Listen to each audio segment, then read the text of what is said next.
very special guests from Unified Sports that are here to meet us in the flesh.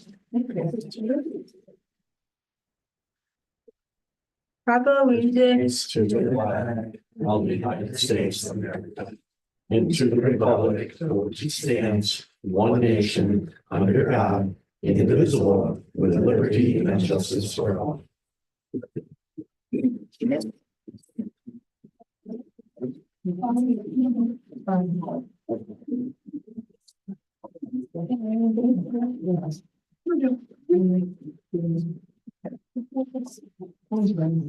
All right, number 2, approval agenda. I'll take a motion to approve the agenda. I'll second by Lucy. All those in favor? Aye. Aye. Any opposed? Any abstained? Motion passes. All right.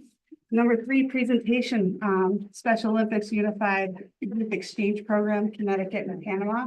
We have a lot of special guests here, so I think Jen's going to start off.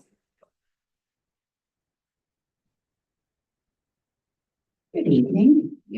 Thank you so much for having us. So I would like to present to you a very small sample size of my why. The very best part of my job is interacting with students and watching them grow and achieve lofty goals. The Special Olympics International Unified Exchange with Panama was the first of its kind. Our learners displayed all of our core ethical values as pioneers on a worldwide stage. To say I'm proud is a profound understatement. I would like to thank Dr. Shook and the Board of Education for their support for this endeavor and all of our unified sports and programming endeavors.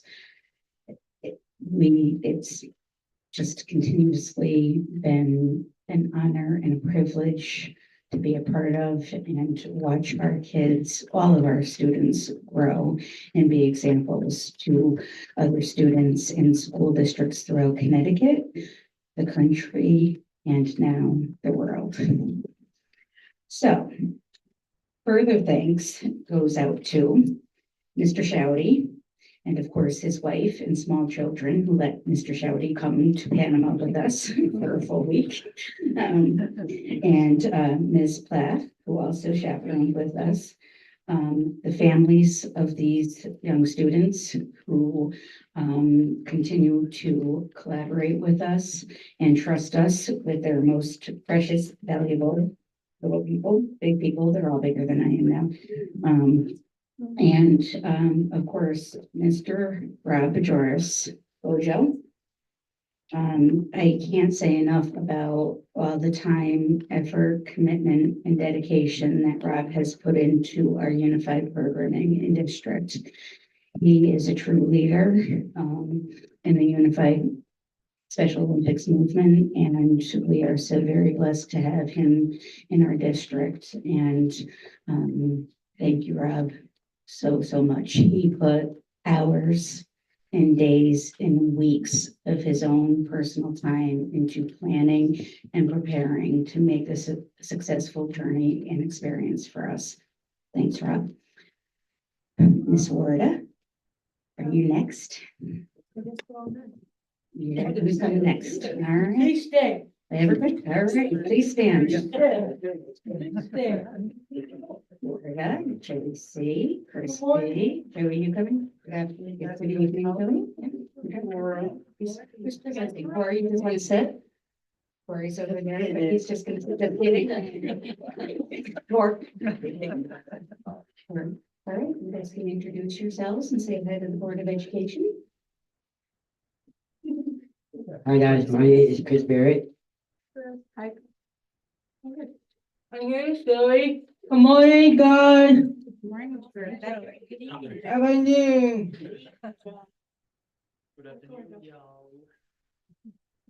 Come on. Dorothy. Let me see, that's right. See, that's enough. It's coincidence. It is quick, Ian Quincy. I'm going to do basketball. Oh, yeah. to see you. And myself, Joe DePaulo. I'm Warda Yagi. Hey, Warda. I was trying to go. I'm Silas Barron. We just put together a slide to show some of the experiences and memories that we made on the trip. Perfect. That's all. And yeah, we just wanted to share what we enjoyed about our trip and what we learned. So. I don't know.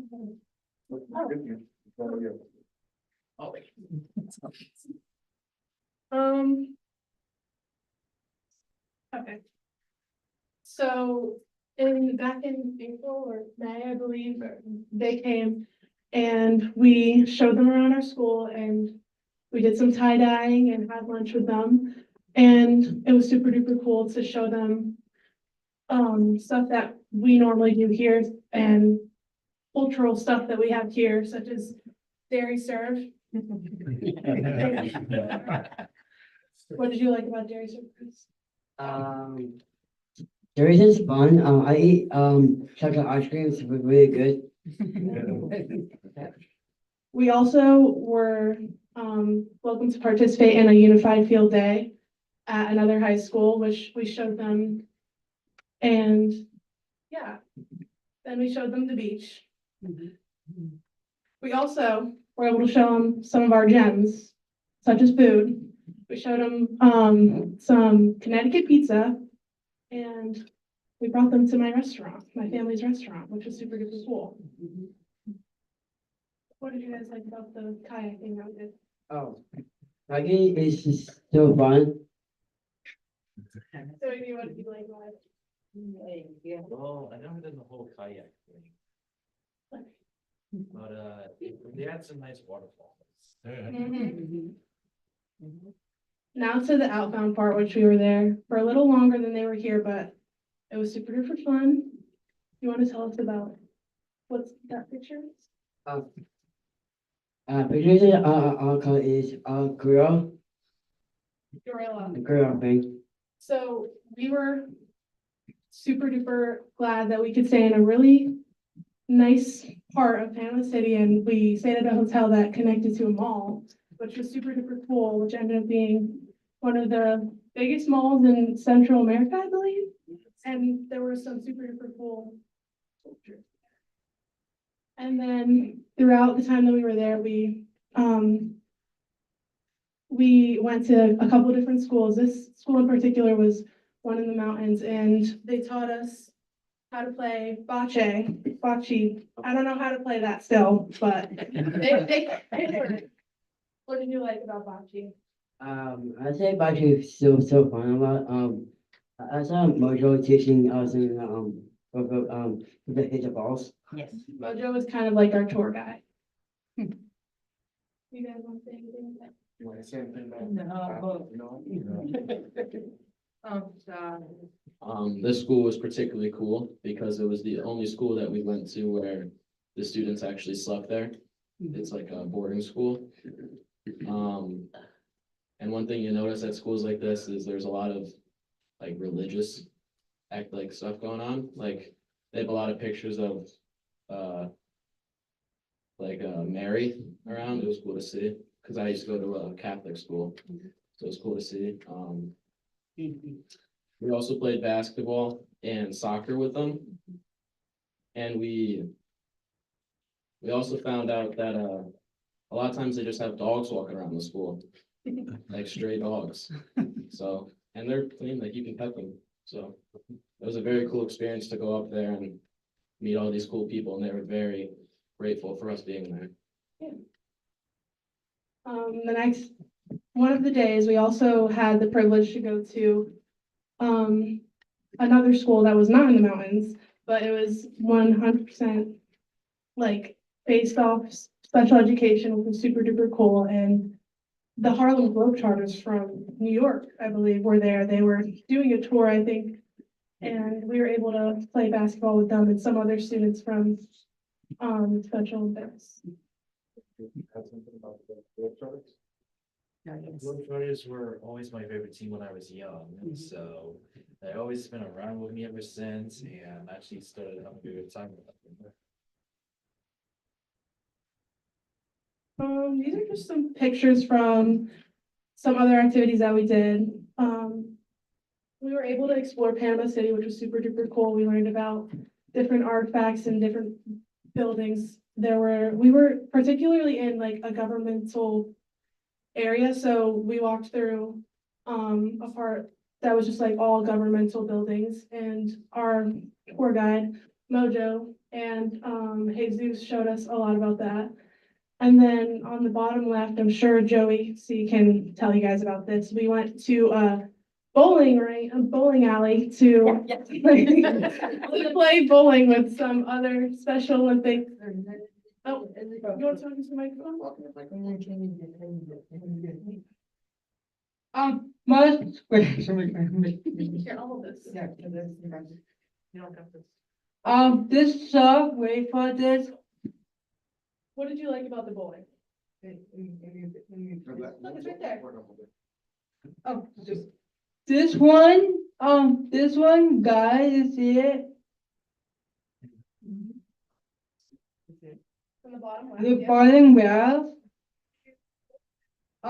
Myself, no, Did you bowl Yusha, your friend Yusha? yeah, use a fish stand. Yusha's not here, but he played with Yusha and some other Special Olympic players. Maybe Sophia? Yeah, Why don't you Sophia. tell us about Yusha? Yeah. So quick. Speak, you talk, use a. Yusha's not here.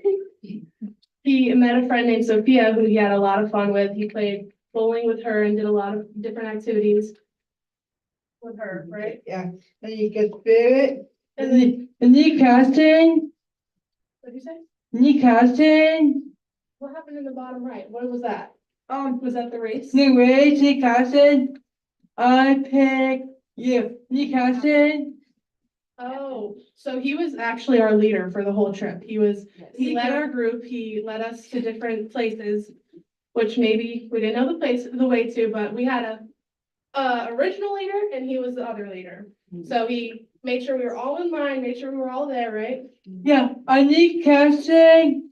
So we don't need a captain here. No, the casting, the casting. I need casting. I pick. Oh, any questions? The casting. Oh, That's the question. Joe, are you saying count?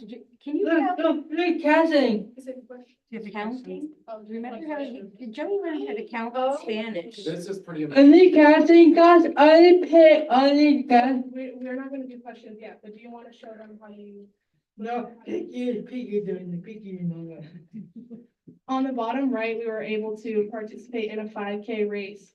And it was super duper cool because we learned a lot about not just like doing a teamwork, but also knowing our limits and knowing when we need to stop and when we need breaks, which was super duper cool. And Chris could probably talk about that, about the dancing during the race. Do you want to talk about that? Yeah. Just to think for go to watch place where you do thing you do Jesus start you play music you play a guitar and I saw two dancers is this is really good. So, yeah. We powered through with music.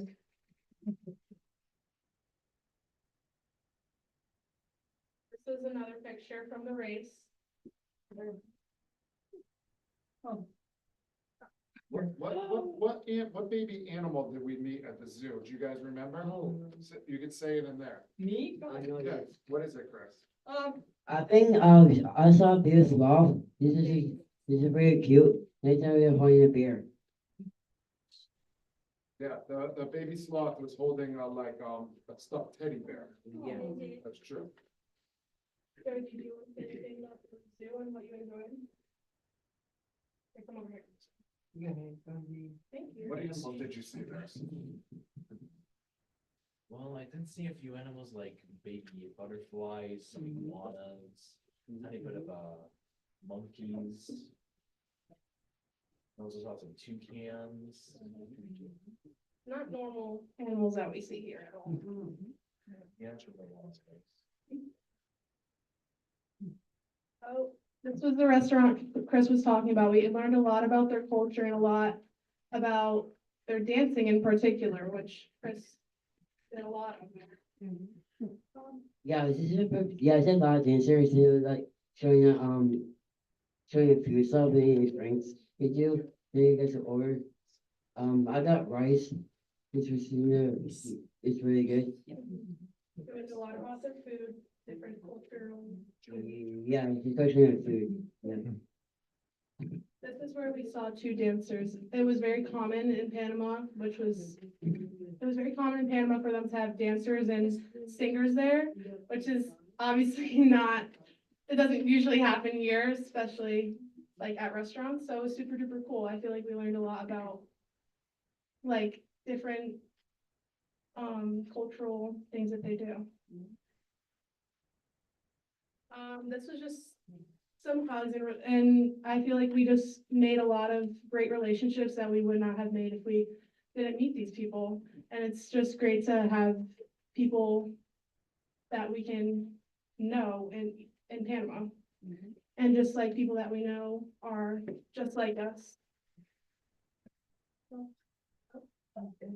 And this is a super duper cool picture we took at the end.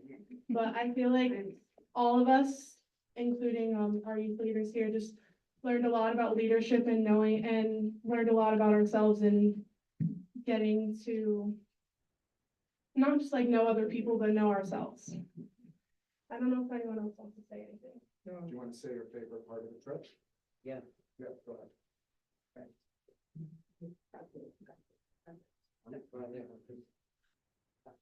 Got you. My favorite part is that one is we go to basketball in the zoo.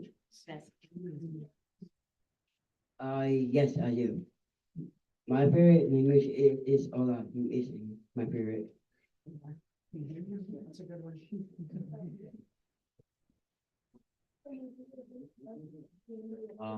My favorite part of Panama was probably seeing my fellow peers, seeing how much fun they had.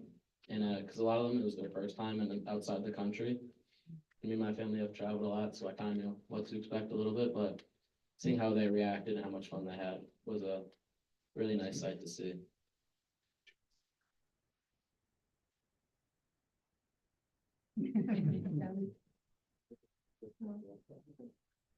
Yeah, I'll go for the duo brothers.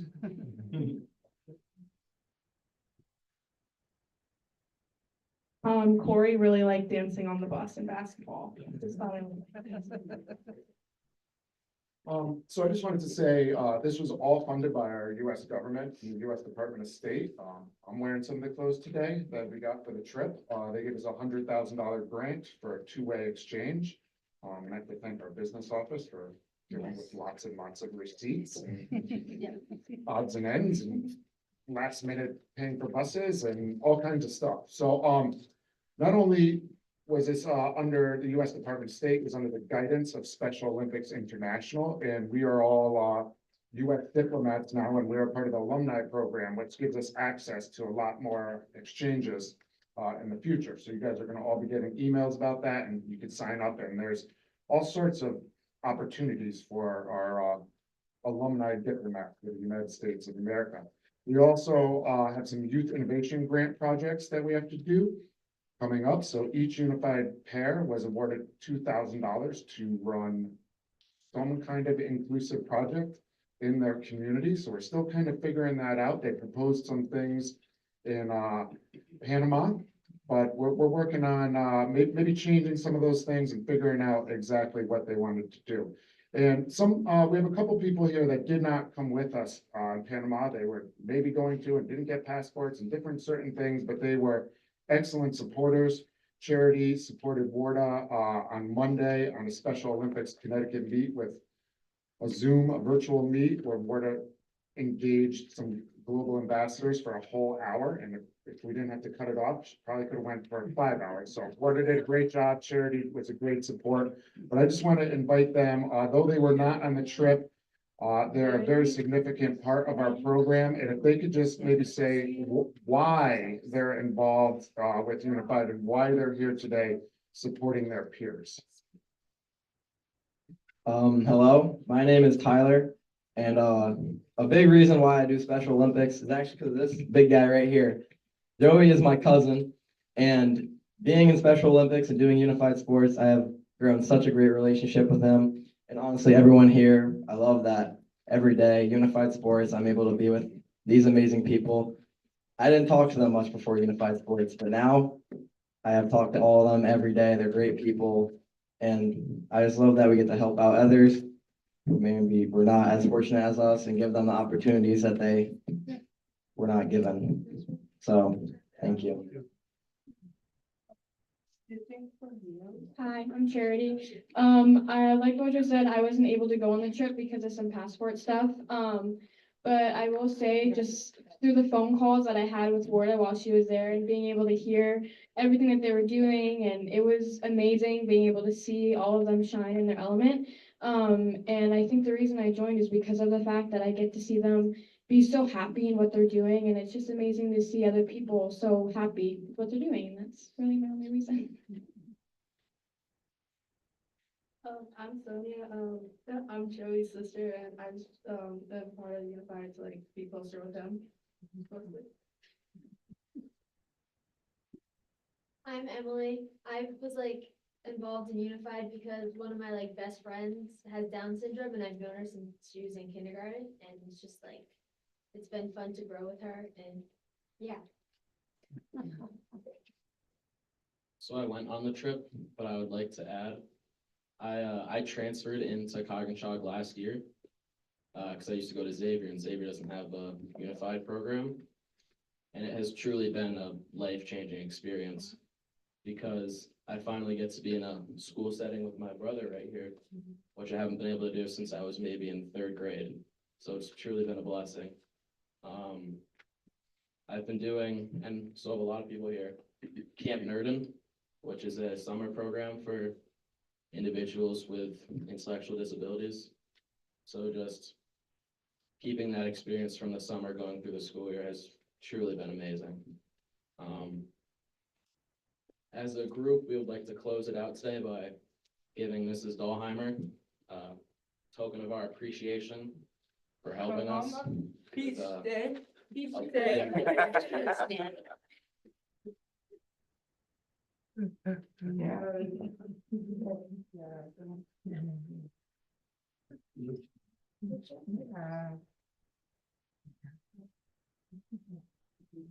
Sonia, before you guys all sit down, so something I was sitting with Ken working on some IT stuff, and I walked out and walk across the hall, and I see Mr. Bajoris in a room with what seemed like 1,000 backpacks all around the hallway, and just about everything you could possibly imagine that you need on a trip like this. And something I didn't realize is that I think this district does this so well, and it is because of the amazing people that are a part of it. What I didn't know is, you might be able to answer this, and we talked about it. How many places across this country did this exchange, or does this exchange? So there was 4 of these global exchanges total, and we were one of them, so. And how many were high school versus college? I know that one was, I believe, University of North Carolina.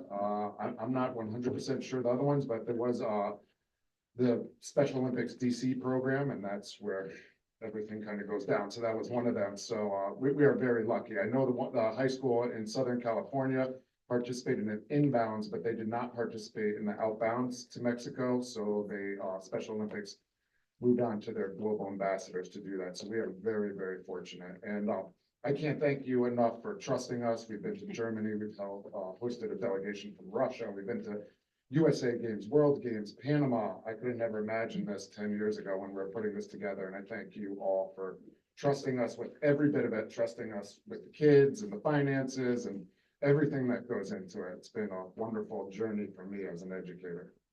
It's not just about, getting on a plane and going somewhere, the amount of planning and passport applications and diplomatic things in between the two countries that seem to all of us to go seamlessly, and that's just because of all of your hard work, in Gen 2. You know, I think it's amazing. We don't realize how great we do things here, and that's because we have incredibly humble teachers, and participants. But when I heard that it really hasn't only happened at one other high school in the country, and the other two were colleges, it's amazing. So we are so incredibly proud of you, every single one of you.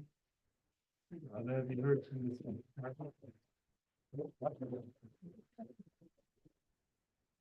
What was the question, Bob? Have you heard back from the State Department about the program since you came back? The other programs? No, yours. Well, we were actually the exemplar program of them all. We were the only one that had a US ambassador there.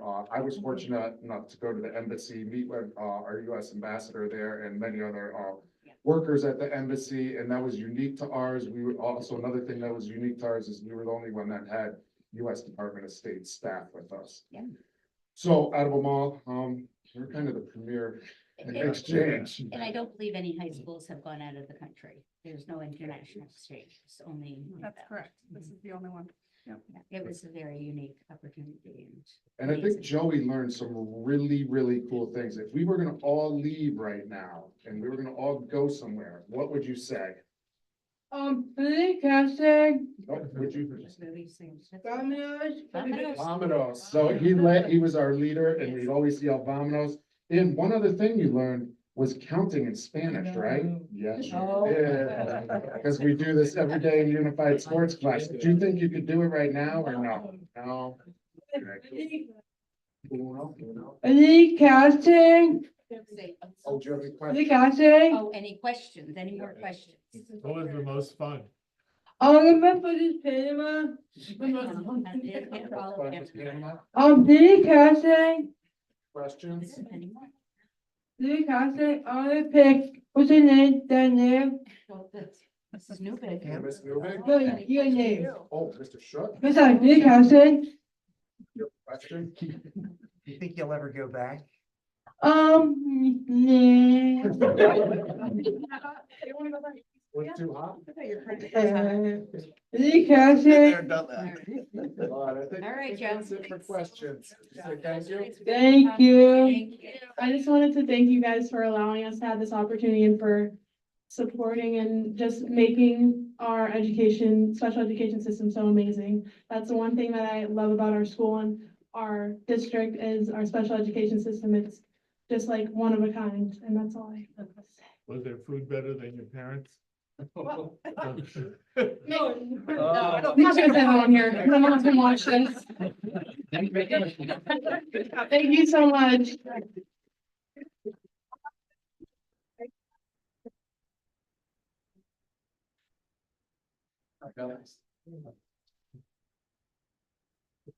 No, leave it, but that's all.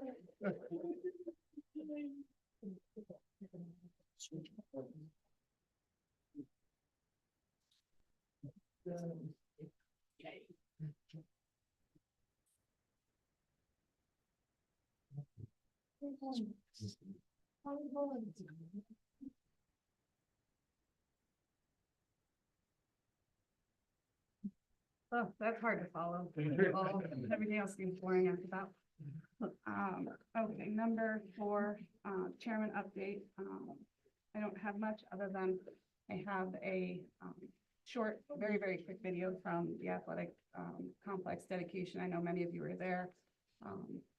But we wanted to be able to put something together, at least with some of the pictures. It was amazing to see. We had a ton of people come out, and it just showed that how much the community really united around this project and finishing it. So I will let them start. Should be sound on it.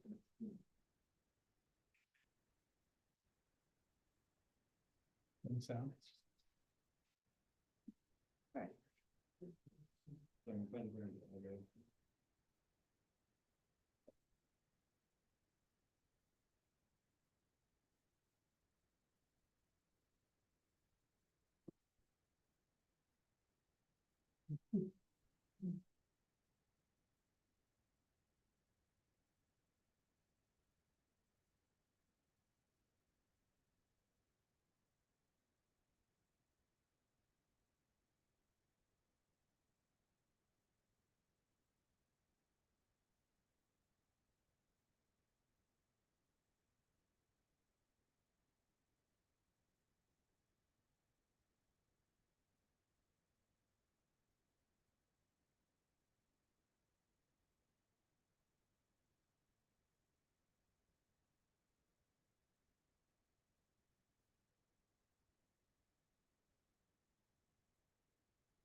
we can stop it on the very first picture after that one.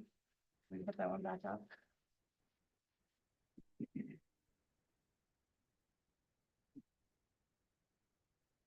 Next one after that. There we go. We pulled these pictures from the old file, so this is from the original construction of the slab on, and I was going through those, trying to find the best one to pick, and it's the one that, just amazing to see how many years ago that was started. The second picture right after that. Just, yeah, the next one. Sorry, it'd be easier if it was a slide, I'm sure. And then from 2008 to 2024, that's how it stayed. So to see that onto the next picture. Maybe it's one more. We can leave it on that one. It's just it's a huge thing to be able to see. It's a huge thing to, there it is right there. It's not the actual finished one. I think it's when they were finishing. It's the closest one I could find from that angle. But to see this complex and to see the amount of teams that have shown up for sporting events that are all saying how great this complex is and how much it's going to bring to the athletes and to our community. Even with the track being done next year, it will add even more to that complex. It'll almost look completely brand new. So, thank you all for coming, and thank you all for working so hard. Our building committee couldn't have been better. I don't think there's really much more we could say about our building committee other than they've become our board family. They kept costs down. There's still even funding left between the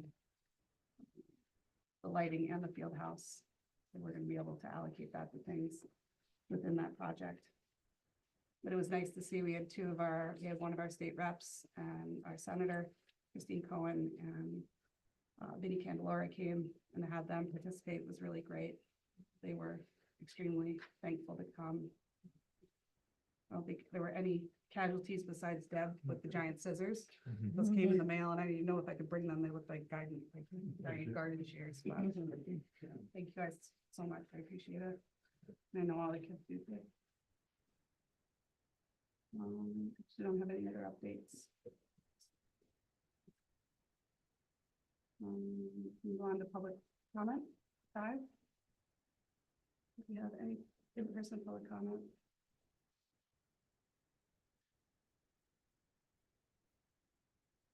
I see no public comment online. We'll have a chance at the end. Moving on to number 6, approval of the minutes.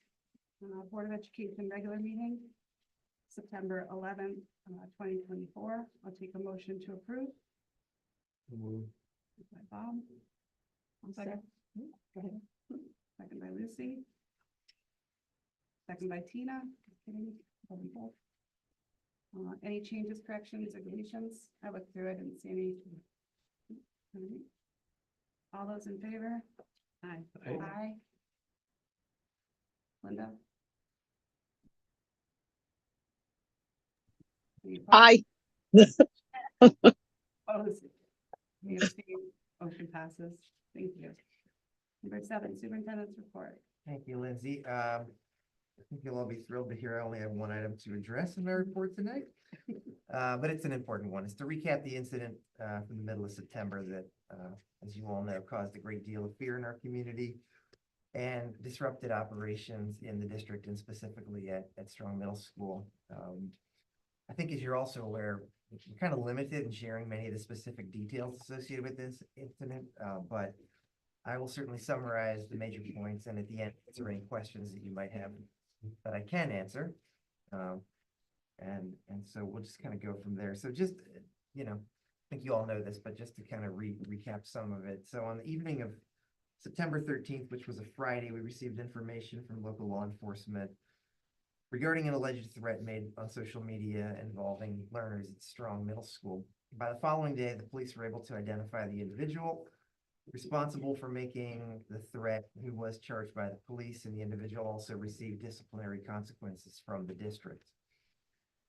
In addition to assisting the police with their investigation that weekend and immediately initiating the discipline process, our response included targeted communication with families, employees, and the media, as well as some enhanced security protocols and operational decisions for Strong and the rest of the district. Written communication was sent families and employees via Parent Square beginning on Saturday, the 14th, and we were also able to send a statement from Trooper Hesseltine, which proved to be very helpful on the evening of September 18th.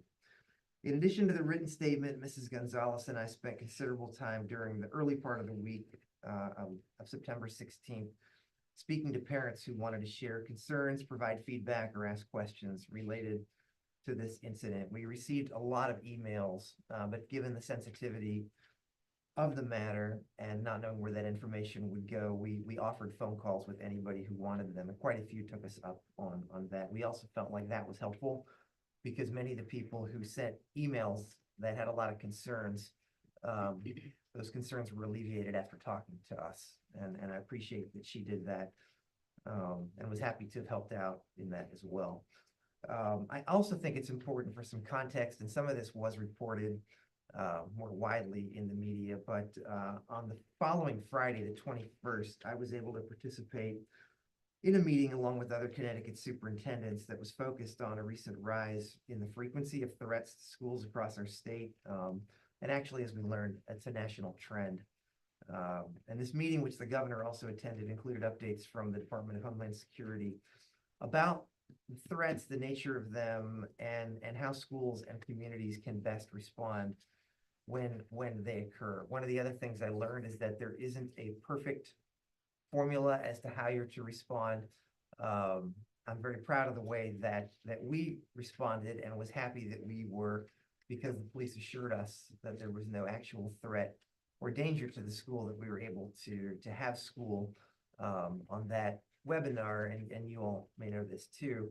A number of districts in Connecticut have not been as fortunate, and whether they had credible evidence or not, many of them chose to close individual schools or entire districts for days or hours or extended periods of time. And I know that one of the things that Governor Lamont said was that he felt like schools in Connecticut worked so hard to reopen schools after the pandemic and get people back in schools, again, compared to a lot of the country. And we need to have our kids in schools. So he supported our efforts, and like we dropped in one of the Parent Square messages, I know we have no one in the audience here tonight, but for anyone that is listening, just to reemphasize to parents and to students and everybody who's out there of what a serious tool technology is, what a serious tool social media is. It can do so many good things, but if used improperly, it can be very devastating to a school, to a community, cause a lot of undue fear and consequences, serious consequences to people of any age who would make threats, whether they really intended those threats or not. In terms of our incident here, I'd be remiss if I didn't share my thanks for, again, won't name the person, but the individual that reported this matter to the police immediately after learning about the threat. That's how we got to this as quickly as we can. That doesn't always happen. Also, our local law enforcement, they resolved this incident very quickly and made us confident, as I said before, that we could operate our schools safely. Already mentioned all the calls that Mrs. Gonzalez made, but I want to give her a shout out as well. She was also instrumental that weekend in working with the police on helping them hone in on who actually had done this, and also had the task of, in addition to communicating with families, leading her staff through some days. And again, we had a faculty meeting with all the staff that Monday morning. But even in that setting, we're limited in what we can say. And so we were asking them to trust us and trust what we had heard from the police, just like we had said to the parents. So I want to thank the staff at Strong also for making school happen as normally as possible amidst these circumstances. You know, we were just coming off the incident at John Lyman with Finn Gagnon's tragic passing, and kind of said something a month ago about the staff at Lyman trying to make that day and the days that followed as normal as possible, how important it is to establish routine for children and really for all of us in the wake of these really hard and unexpected events. But, you know, we have a great team, and I just wanted to thank all of them for that. And part of that team is Mark Esseltine, our SRO. And again, his statement, we wished we would have had it a little bit earlier in the process. We think that would have been helpful, but we were happy to get it when we got it, and the fact that he was willing, not just to put the statement out, but to make himself also available to others who may have had questions of any of that. So I will stop now and answer any questions, again, with the understanding that there's quite a bit about the incident, specific security protocols, anything related to the charges or the discipline. I know we have an executive session where we may be able to get into some of this later. But if there are any questions for me at this moment that I can answer, I would be happy to answer them. I think the only thing that's disappointing is, in this whole effort, is the response from the general public in the emails they sent, you know, and they were concerning and probably unhelpful. But I think parents and others need to have a little bit of patience and know that, you know, we're trying to protect their children the best we can. And but some of the emails were particularly unhelpful in the situation. I thought it'd be good if they thought a little more about what they were going to say and how it affects other people. I think a lot of it too, and you know, we're talking about emails, but it was tough to see our community attack each other on the internet over this. Our lack of compassion for each other is hard to see. I don't even like opening it up anymore. But we all have to take our own concerns and our worries and our fears and channel those in a way where we're not hurting each other, and we're not saying things that we could take back if we could. And the internet doesn't go away. And I think as adults, we set a huge example for our kids, and we can all learn from it. I can't say I've always been the best person on the internet. You learn from things, and you see things, and you grow, and you realize that it does no good. It does not make us better people. So we all need to think about each other a little bit more. We need to think about not just those adults, but the kids that are connected to those kids. We're a small community, so one family, you know, you're on a community site full of 7,000 people, half of those people not even being in our own community. Some people concerned about security risks. That's something you email the school about, or you email or you call the police, or you call a hotline. But possibly exposing weaknesses of a district on the internet was tough to see. And there's a lot of students on those pages. Those pages aren't run by people who oversee, you know, what age people are. You've got kids in our high school that saw those adults ripping each other apart. And we wonder why kids get on the internet or social media and they rip each other apart. So. Can I say one more thing too? Yeah, of course. I didn't thank the board, and I should have. I think when these things happen, you all are in a very awkward position, especially in small communities like this. People may assume that you have information that you don't. They may expect you to have it. They may expect you to be doing or saying certain things to the media and in other settings. And I just, you know, I appreciate Bob and Lindsay were a physical presence at the middle school. We didn't ask them to come over, but they were there, and I think that was helpful in showing kind of a unified support for what's going on. And yeah, thank you for that. And not every communication was bad. You know, even through this whole scary situation, I've gotten to talk to a lot of families and hear the concerns constructively. And we just need to hold on to those people and say, we need to be more like them. You know, we all don't open our email, and we always don't say the right things. But I know every board member here is a volunteer. We want to help, but it's really hard to get a message that is aggressive from the get-go. You know, if anyone could call me anytime, come up to me anytime, any one of us is approachable.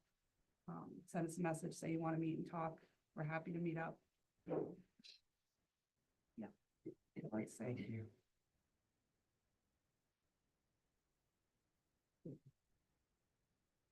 That's all you have? I have. Usually have another one for you. Okay. Staff report, Director of Finance, Kim. I also have a quick report.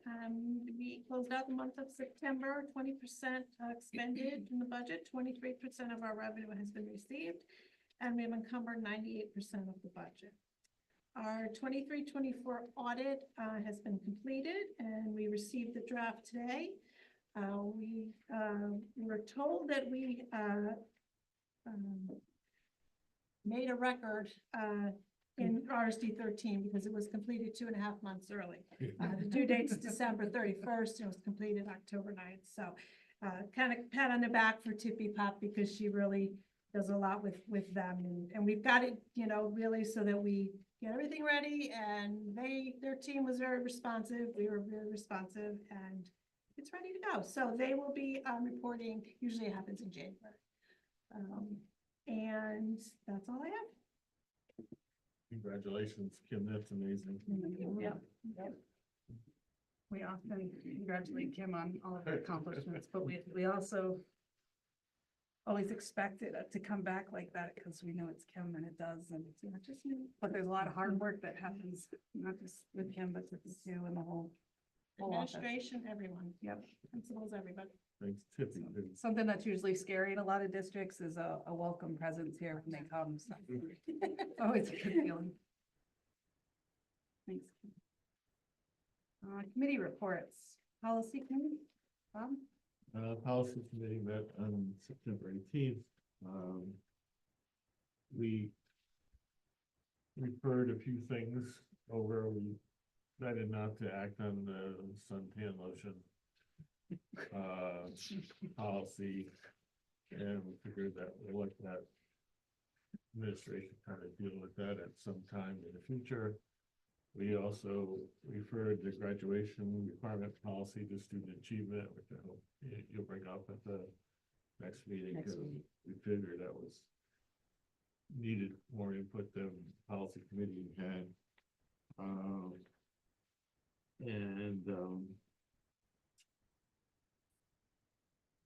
I think that's, and you'll see the rest of the work later on tonight, but we also went over the regulations for the use of the athletic field with Kim. We were having some pushback on that because of the newness of it, and I think the only really use that we have now is the Falcons Football Club. I think that's the only one that non-school activity so far.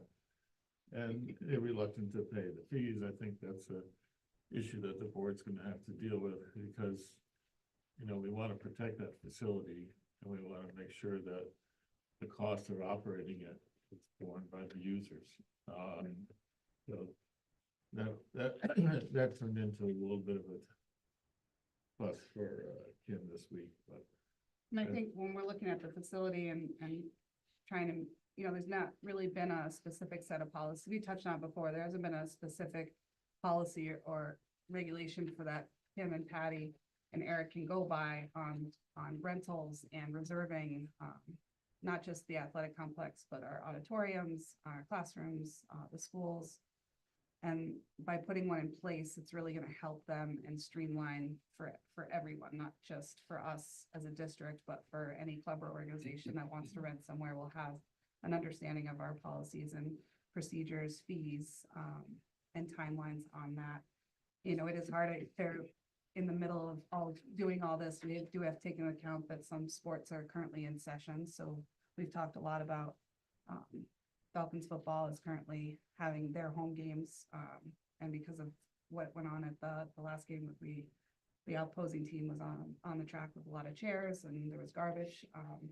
We worked out so that there could be a custodian. They would bring a custodian on, but that we would, you know, waive some other things that might be in the policy for next year that we haven't ironed out, so that if they didn't budget for that, we could make that happen for them. And then we talked a bit about the concessions booth, which I think when we start getting towards budget season, we can talk about that. But we want to try to see if it makes sense for the district to put some money in the budget to outfit that concessions booth, so it has, everything up to code for health, the health department and safety. Make sure that, you know, freezers, refrigerators, grills, propane tanks, things like that are part of the district and district property, and then we can work out rentals or reserving based on that. I don't think we've gotten that far at this point, and we won't until, you know, next year. The other thing we have needed to work out is the use of the sound system.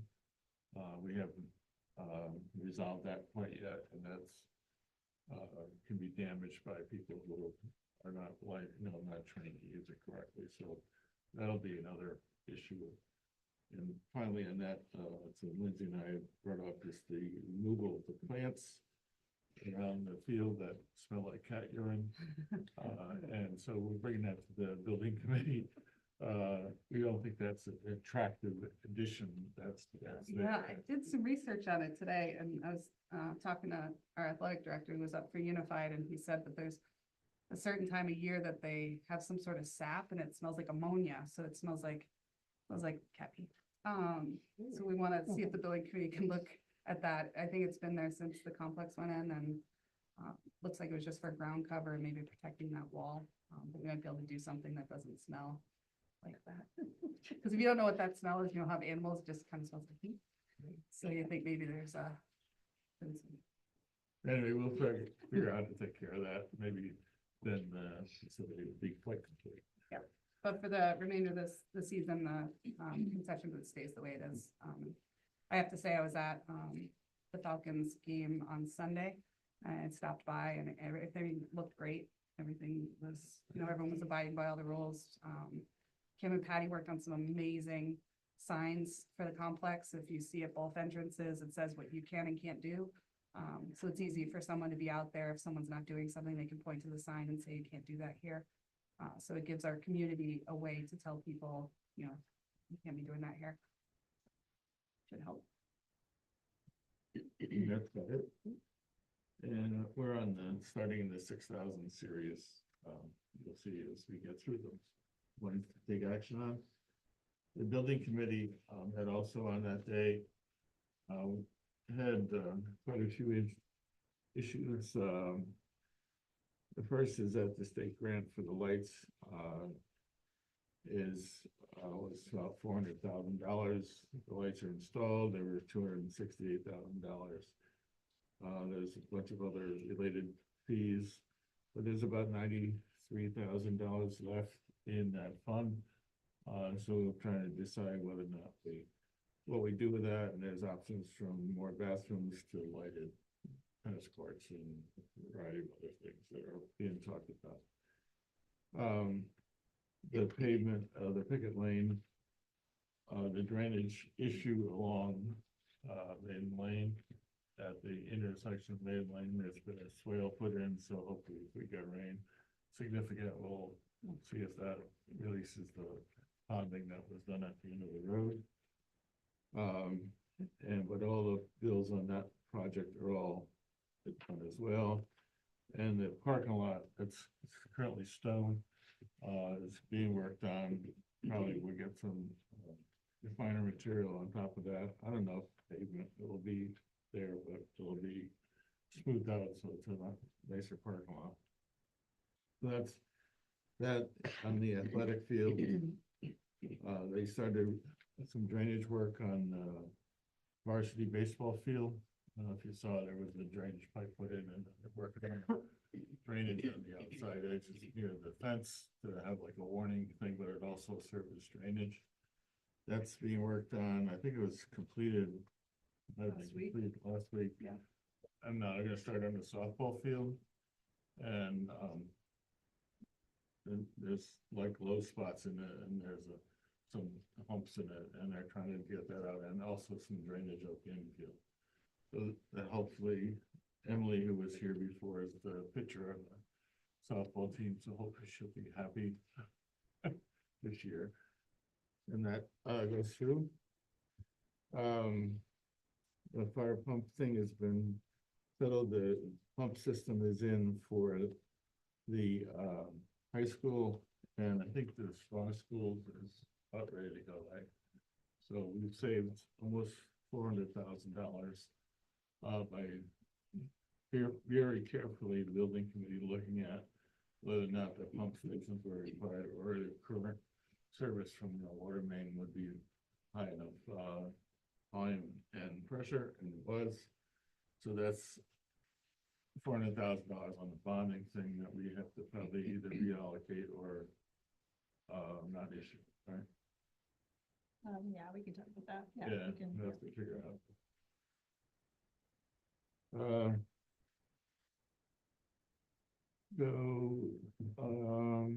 the other one is they're working on is the sidewalks. The town is putting in the sidewalks and we negotiated the location of the sidewalk around the field, so there'll be a sidewalk from Strong School to the community center. It's along the edge of the property. So, and I think if they ever had money, they'll loop it back around the brook. And so it'll go around like that, but that's about all. Yeah, they were gonna look at possibly doing some connectivity grants or waiting for other grants to be able to do the other side and Yeah. by the community center. And that's the town of Durham, that's. Yeah. That's. Yeah. Yeah, we're taking just care of the involved, sidewalks. Yeah. making sure. Yep. Because it goes onto our property. Yep. I think that's about it. They're active, continue to be active, and if the referendum goes through, they're gonna be extremely active, Mhm. in terms of putting together the grant applications and construction. Hopefully they'll hang in there for that process. Okay. I'll see, Student Achievement Committee, you know? All right, I think we had a great first meeting. I felt really positive about it afterwards. We got a lot done for, the first meeting. We reviewed the calendar, for the year and agenda items through January, sorry. To kind of lay things out so that when folks come to the meetings, we have advanced, notice as far as like what we're gonna be looking at, and everything ties back to the board, goals and objectives. We proposed meeting dates for 2025 spring, discuss the assessment calendar, reporting dates. We had some questions about the EL modules that are in process at the 5th grade level, I believe we talked about. And sixth grade. And sixth grade. We talked about the district curriculum handbook, and that we're gonna be working in our next meeting to talk about developing some curriculum policies that align with that handbook. And there are some things that we are gonna be looking at too to update. That's the word I'm looking for. Looking at updating dates, lists of staff, people who, have been working with and, deal with curriculum. So, we've got stuff to do, but, I'm looking forward to a collaborative year. I think it's gonna be really productive and successful. Did I leave anything out? I don't think so. No, thank you. No, thank you. Thank you. Yeah, Lucy, did I get everything? Start. It was a really good, a really good start, and it's very organized, very organized. Focused. That's the word I want, focus. It doesn't necessarily mean we're gonna have shorter meetings. Right. Focused. Yeah, it's been great. Tina and Lucy really worked really well with Stephanie and Liza, and they went through and looked at dates and goals for when we want to get certain topics done. And I think it's going to help everybody know very, very far ahead, what we're asking for and what they want to present, even bringing in certain presenters. I think it's going to be a great committee this year. Yeah, we have at our next meeting coming up on the 23rd, we've got Diane Walsh and her robotics folks coming in to give us a demo, which will be good. And I think just even looking at the assessment calendar and being able to say, okay, 3 times a year, we're going to talk about assessment, so that we can really spend energy and time, preparing for those, because those are significant, but also moving ahead and moving forward with other work. So that's good.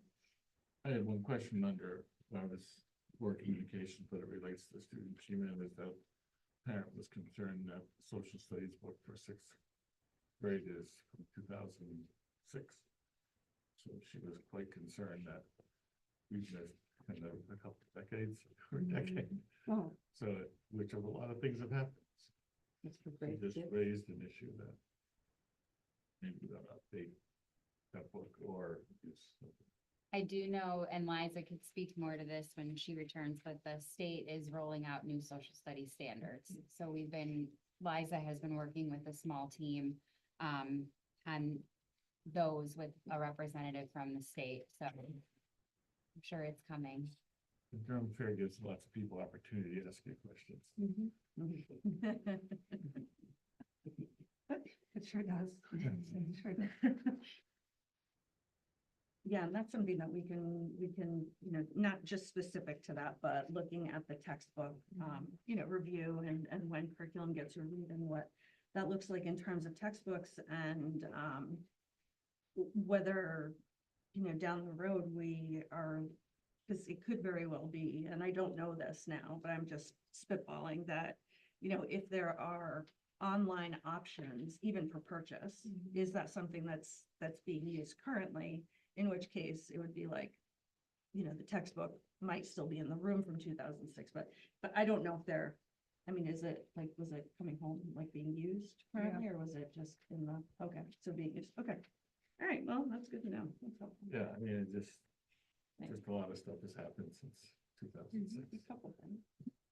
Yeah, I think it's something I've said before, and I think that even student achievement, looking at it and finding a way for parents to, it used to be, we had a textbook for every class, and we had workbooks, and that's changing in the digital age, but some way of, you know, for each level of curriculum that we post, you know, this is the book for this grade, for this, for say, for social studies, and if it's not a book, you know, what program are we using? I think the more engagement and the more we can show parents, the more they'll engage with their own kids at home. And it's just been a lot of,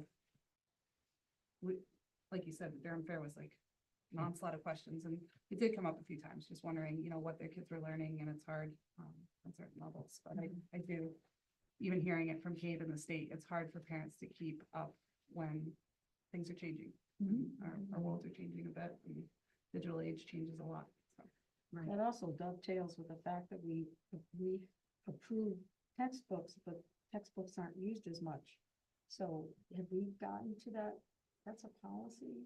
Yeah, I think Tina went through it with making sure that we reviewed, not just textbooks, but we reviewed curriculum and the pieces underneath that. Yeah, so. because it's more than just textbooks. Kind of lost track of it. All right. Just like Bob, you're up next again. Okay. Special Ed Oversight Committee update. So I am happy to report that the committee's, the work is progressing on schedule. Our next meeting is set for October 21st. Both union presidents have been contacted regarding the meeting, so, you know, and they're welcome to attend if they would like to.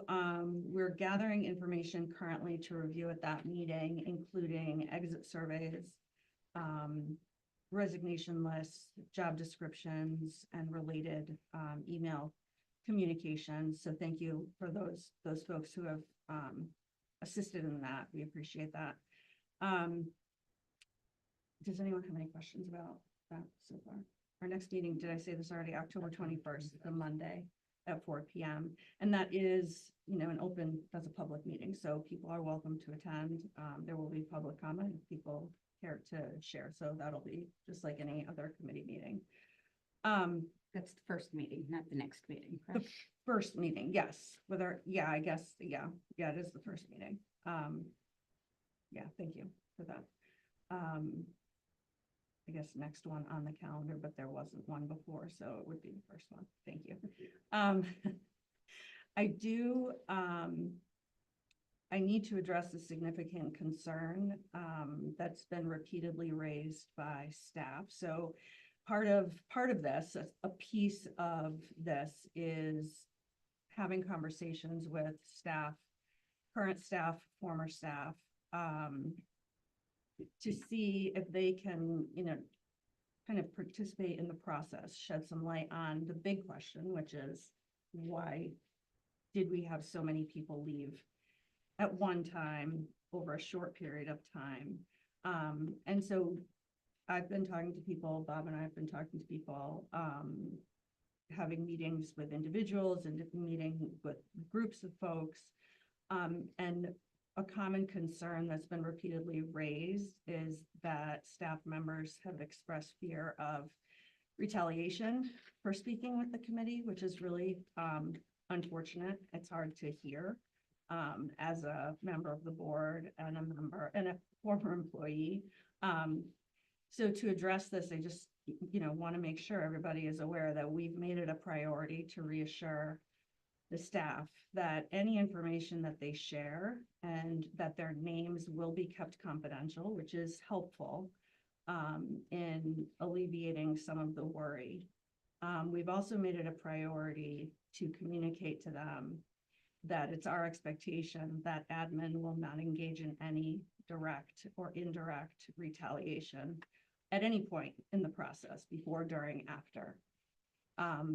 But I need to address that because it's been raised by every person that I've spoken with, which is disheartening.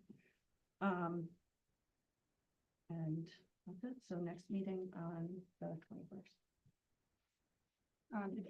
Do you have support from the unions on that? Did you let the unions know that that was a concern, or? I have actually.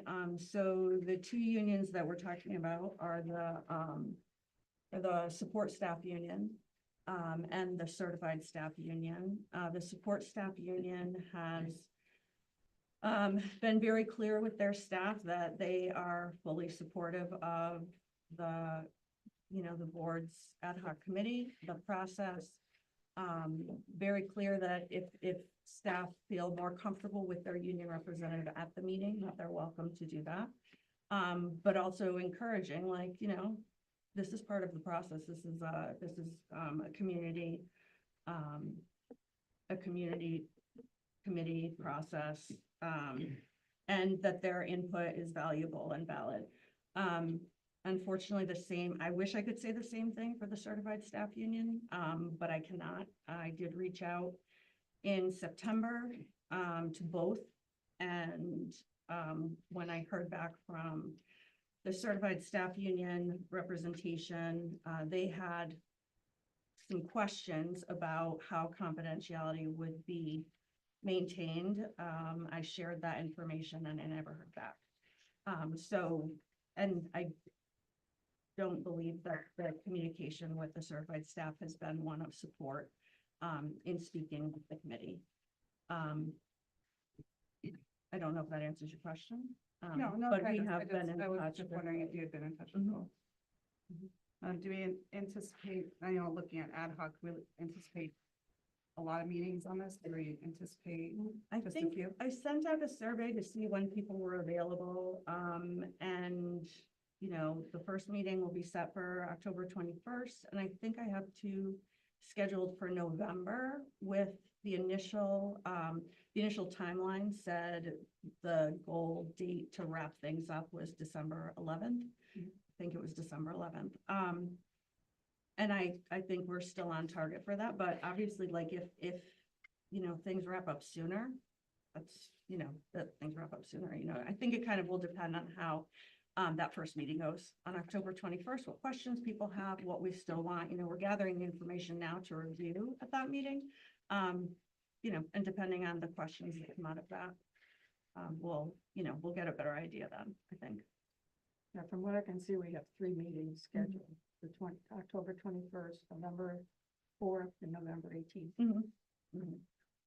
And just from a board perspective, Tina's been amazing. She's been checking to make sure she's, doing things right. She's been talking to our attorney just to make sure that, everything is under our purview and that we're doing the right things. And thank you so much. I know it's a lot of work and it's time consuming and probably draining, but and Bob too, I know Bob said I'm in some of those, but in the end, whatever we can do to support our staff in that realm, and whatever we can come of that we in our power can do, I think it's gonna be great.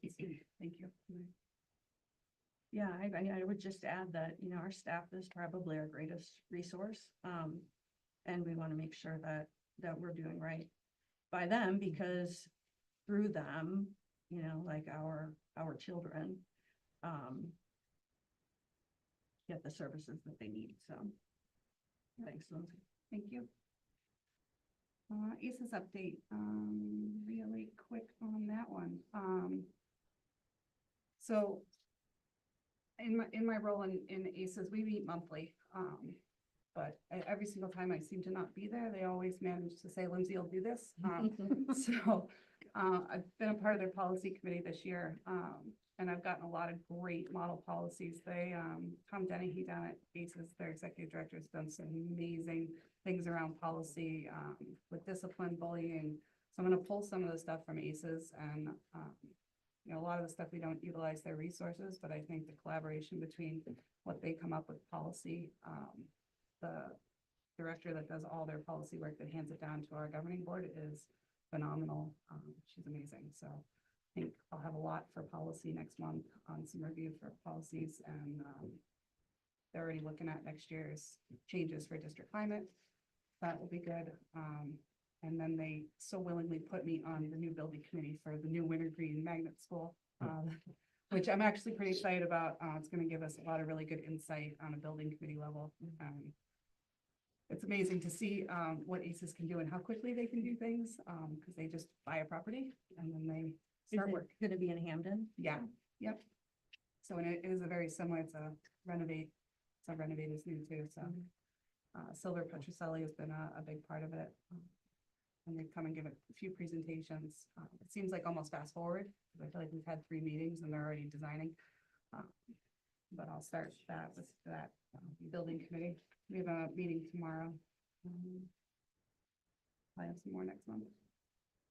ACES led our exchange with China, and I think the guy's still there.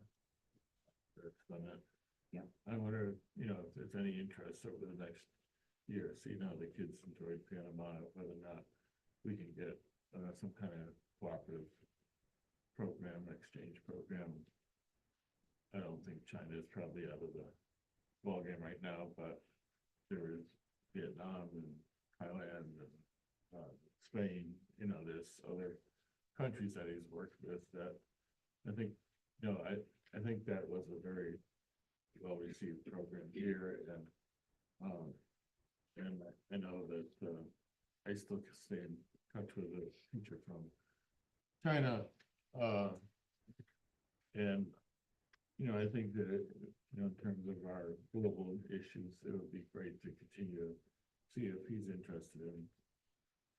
And again, it's a lot of Rob Burrow's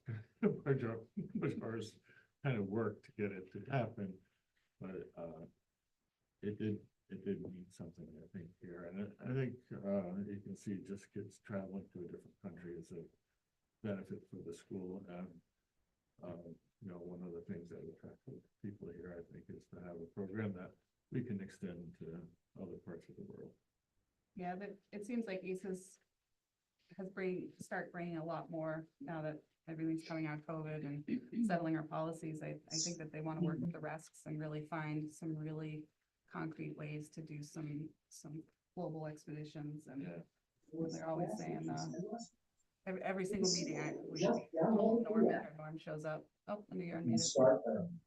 Outside is the smartest way. $15 every time you ever. I was just going to mention that ACES International is still running programs like that. Yeah, so. Now, Linda, similar to that with Learn, is it run the same way through Learn? Does Learn lean on other districts or other?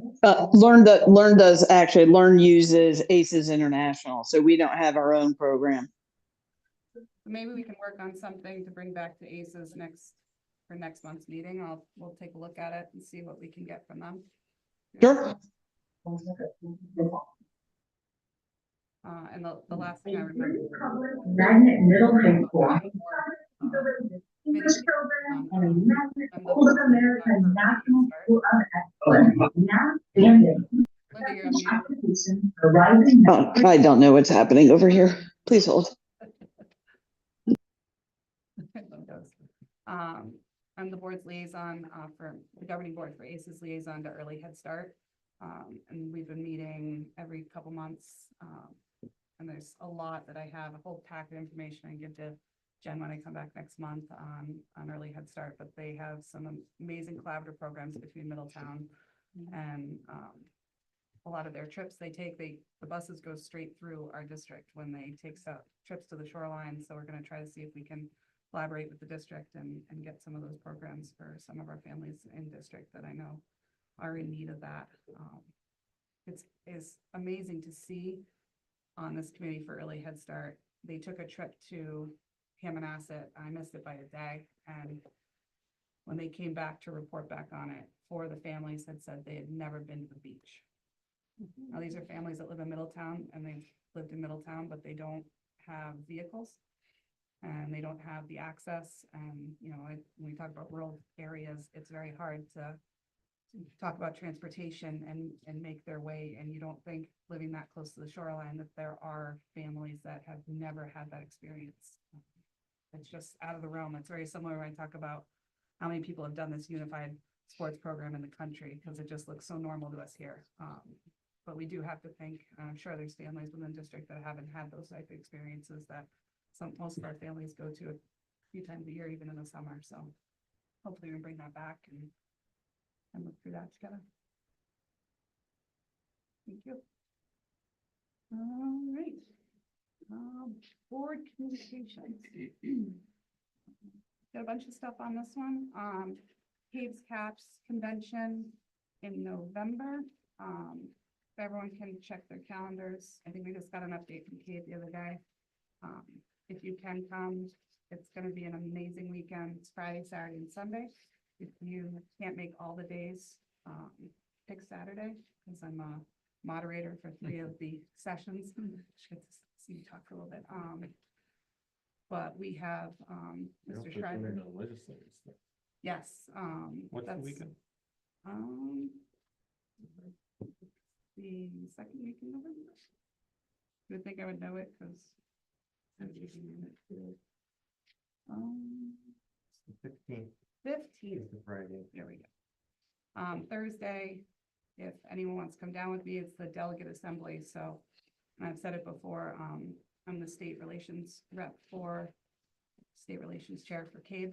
And so our delegate assembly is when we're going to go through all of our resolutions for CABE and what we are going to push the legislation for this coming legislative session, which we know is going to be heavy on special education.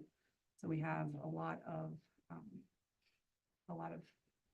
reforms within special ed that are in there.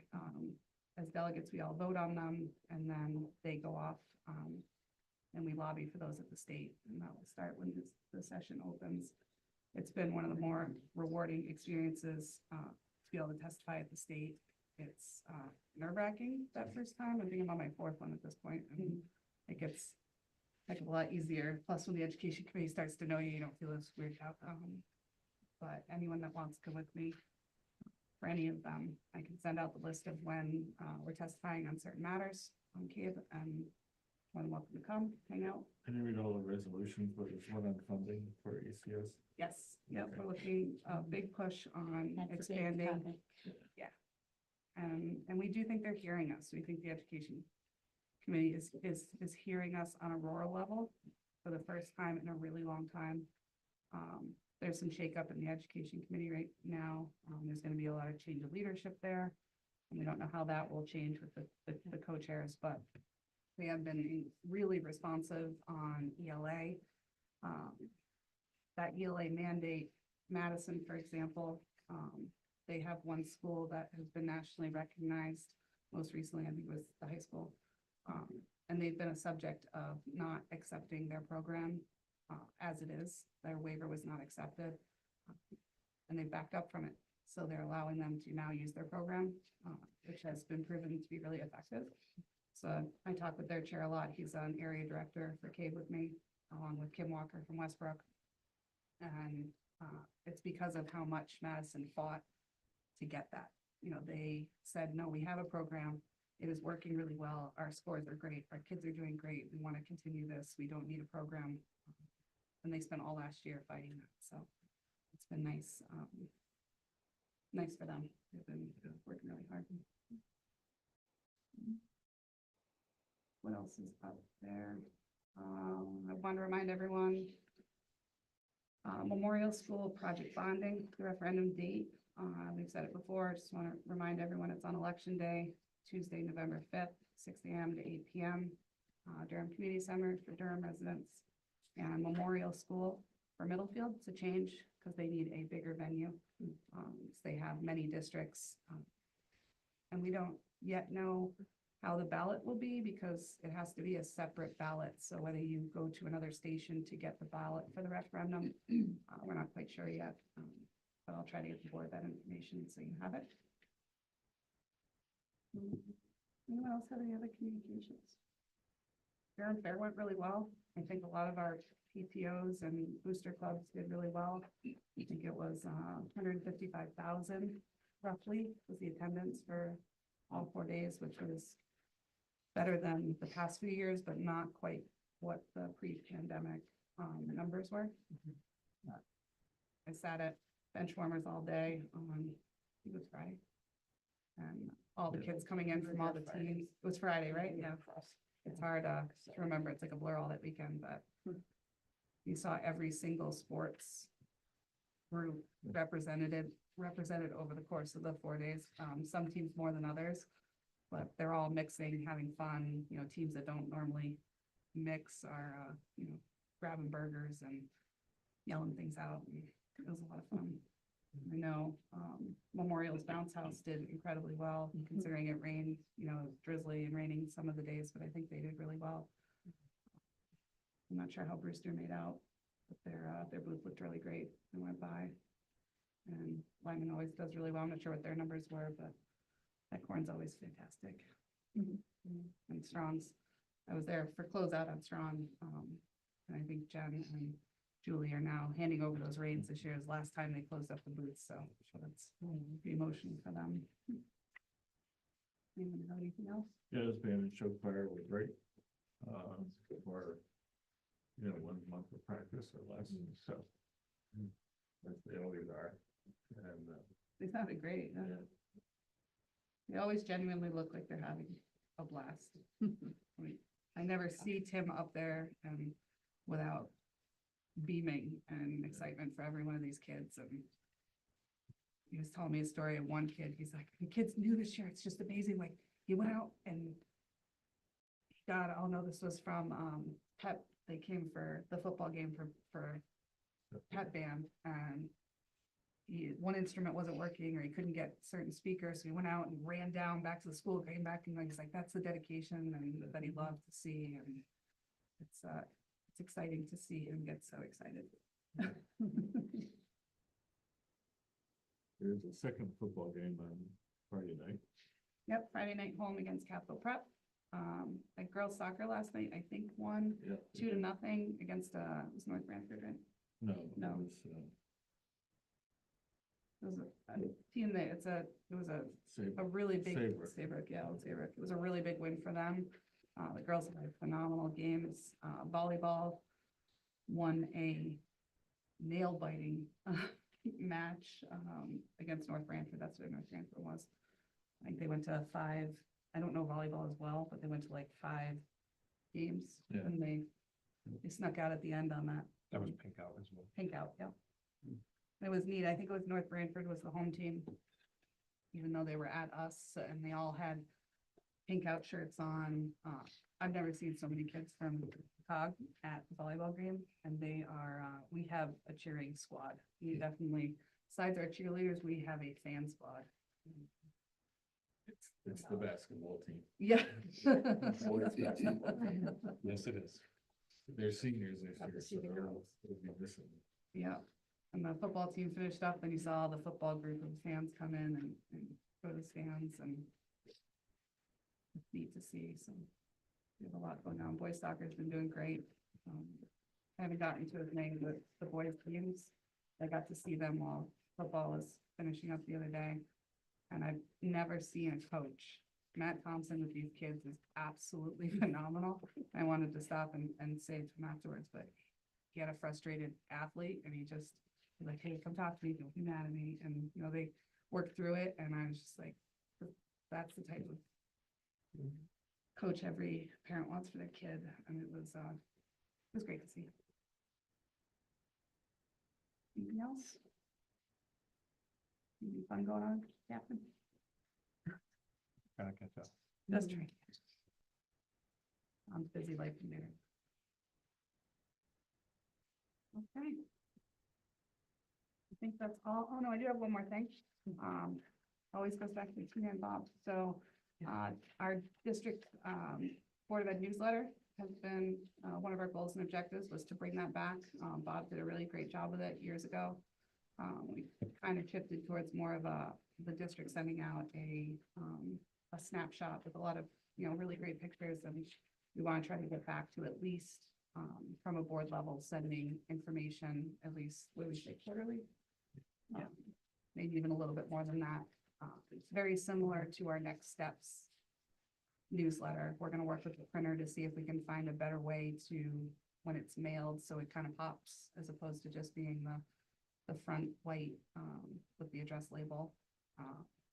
But Tina is a wizard, because somehow she took Bob's original newsletter, and we'll share a draft with you guys this week. The three of us went through it, and Bob said it right. She's a wizard.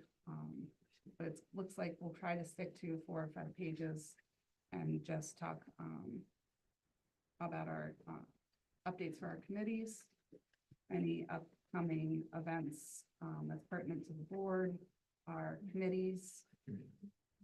Yep, community events, links to our board communications page, which we're going to, it's live now, but we're going to start really working on that in the next couple of weeks and make sure that the newsletter gets up there with all the links. And then our meetings, times, and ways to contact the board. We're going to send that out just as we did with the next steps letter to both communities, parents and community members. So any taxpayer in both towns.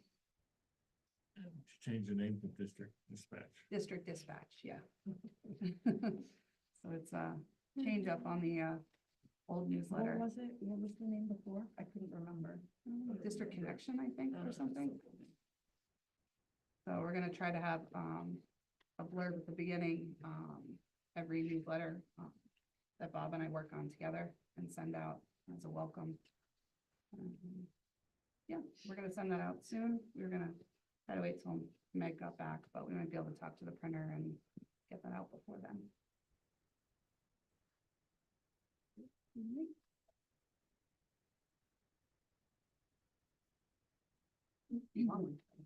New business. Discussion and possible vote to establish ad hoc climate committee. Linda, did you get the document I shared with you? Yes. Okay, perfect. If we could send these around those sides.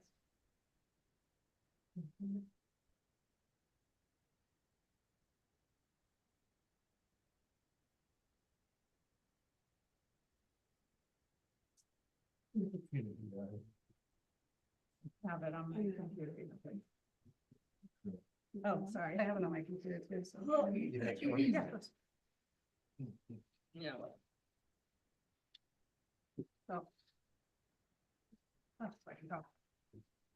So we went through the old well-being committee and we looked at some different things at the beginning of that and trying to see how we can improve having an ad hoc committee on climate, in the hopes that this ad hoc committee will turn into a standalone committee as we get more information from the state on what they're going to ask us to do based on district climate. And there's a lot of things that the state's going to require that they haven't ironed out. So we didn't want to wait too long. So hopefully we can end this ad hoc committee and turn it, you know, directly into that with whatever requirements they're adding to it. But we do think it will be similar. and I'll just read it for those online. So the ad hoc committee, climate committee will work to analyze and develop action-based steps to support and foster a safe, supportive, and positive environment for all students and staff with a focus on enhancing overall well-being.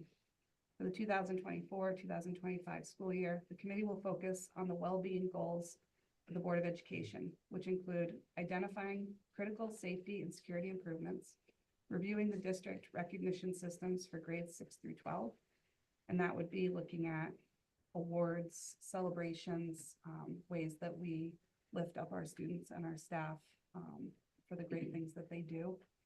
Assessing the effectiveness of the current anonymous reporting mechanism for safety concerns.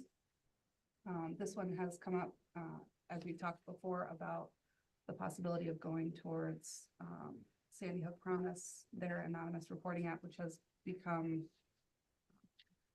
very well streamlined. And even since we originally talked about an anonymous reporting form, I think it'll be a no-brainer for the committee to really, give a recommendation on that. And I have a lot of information from 2 of the districts that have it, and it's been successful. Yeah, no, go ahead. Is there still a wait list for the, okay, Yeah. that was our big. Yeah, pause on it. we don't believe so. Okay. We should be fine with it. That's great. And what Deb's referring to, there's a lot of need and want Yeah, for this. yeah. And so there are waiting lists and there are stipulations, being so close to Newtown, and the talks we've had, I think we'll be pretty good to roll into that. In the afternoon, they're fully staffed to take all the calls. Yes. Is that, oh, Yep, they're fully staffed. It won't require our administration That's or what I volunteers to take those calls. And I think that was really the failure into why we looked into a reporting form to begin with, was there was not knowing who would field those calls or complaints. So we want to make sure that they're safe and whoever's fielding them can get it to the person that they need to. But an amazing transformation. Well-being, we'll take a look at that. Exploring, assessing the, I just read that one, and exploring the diversity of extracurricular offerings to ensure they resonate with a wide range of student interests. And this is just looking at our clubs and extracurriculars, and both all 3, the high school, middle school, and our elementary schools, and see what we can offer. It'd be nice to see if we can start well-being next month, so we can maybe give some recommendations ahead of budget if there are some interest. I know that there's been a huge interest in Unified to bring that down to the elementary level in a way that any way we can support that ahead of that, I think is great. We see how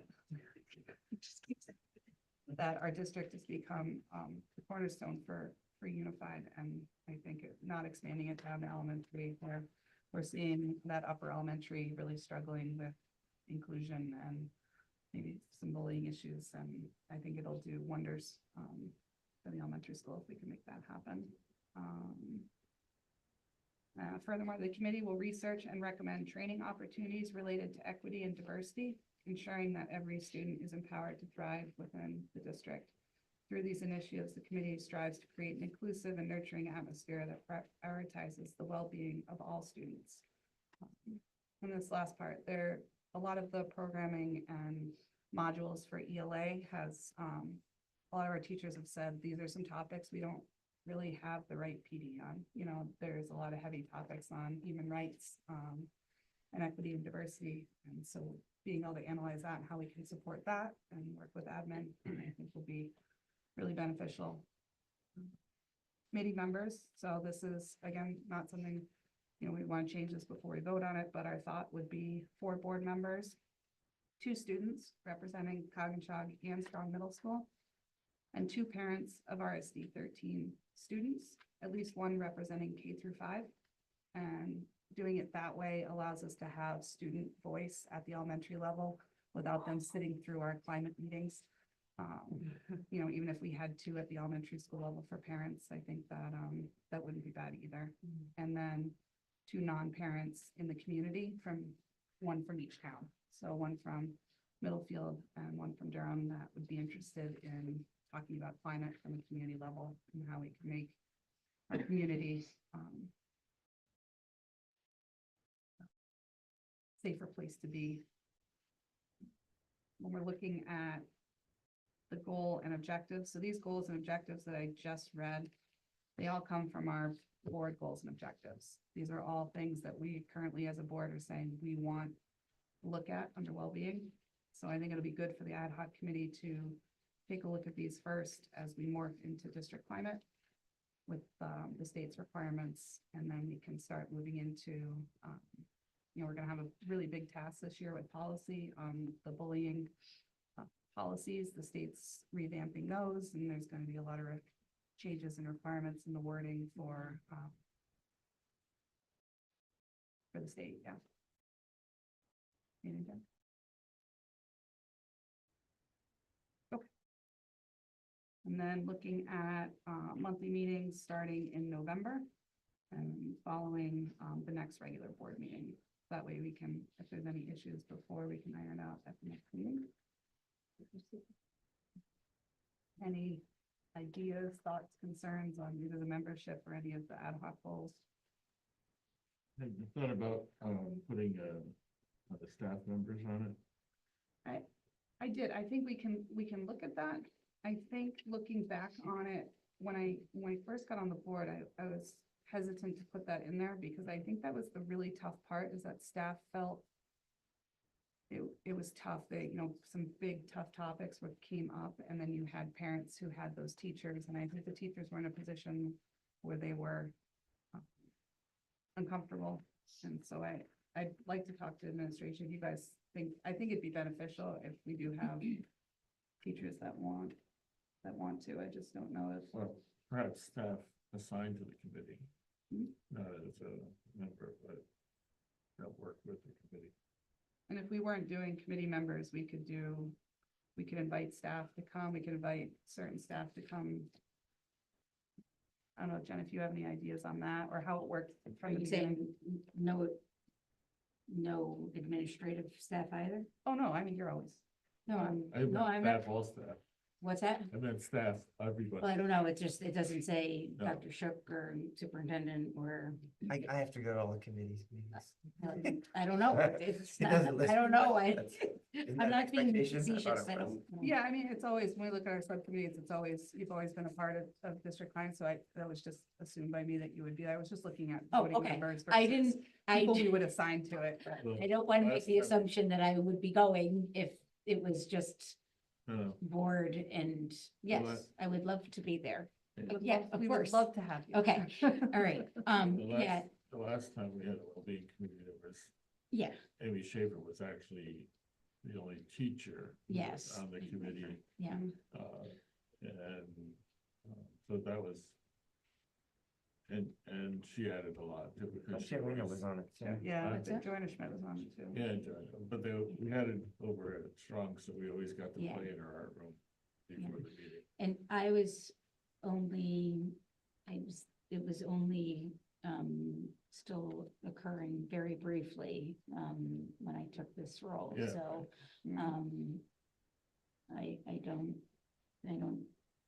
I just remember being here, right, and there was a lot of people in the room, so I don't remember how it ran at that point. Yeah, and it did run more like almost like a round table.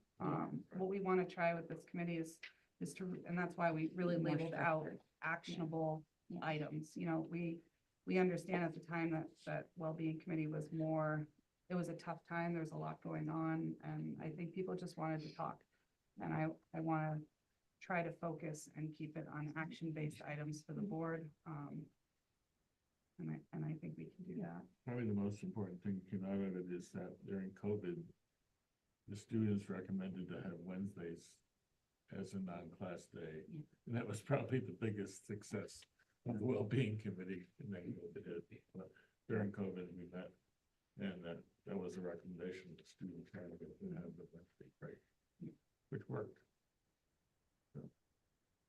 I have a couple of with comments or concerns sorry, I just got home and my dog is like, how dare you? So I apologize if you hear a dog in the background. I'll put this out here immediately. I do not support the idea of voting on this tonight. I, received word about this 20 minutes before this meeting started while I was on a plane. I think that a bigger discussion, would be warranted to discuss this direction of creating ad hoc committees. I feel as though it represents a different direction that the board wants to go in as to how it governs. And if that's the way the board as a whole wants to do it, then we should vote on that and we should have a discussion about that. I am, in my opinion, that the discussion needs to be more about how we want to govern. And then if we're going to do it through these ad hoc committees, so be it.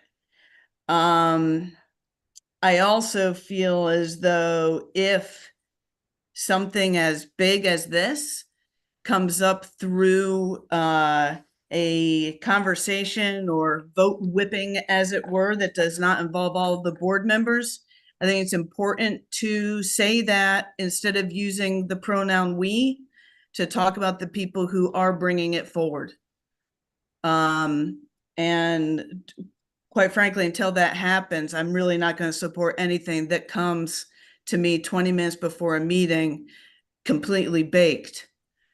So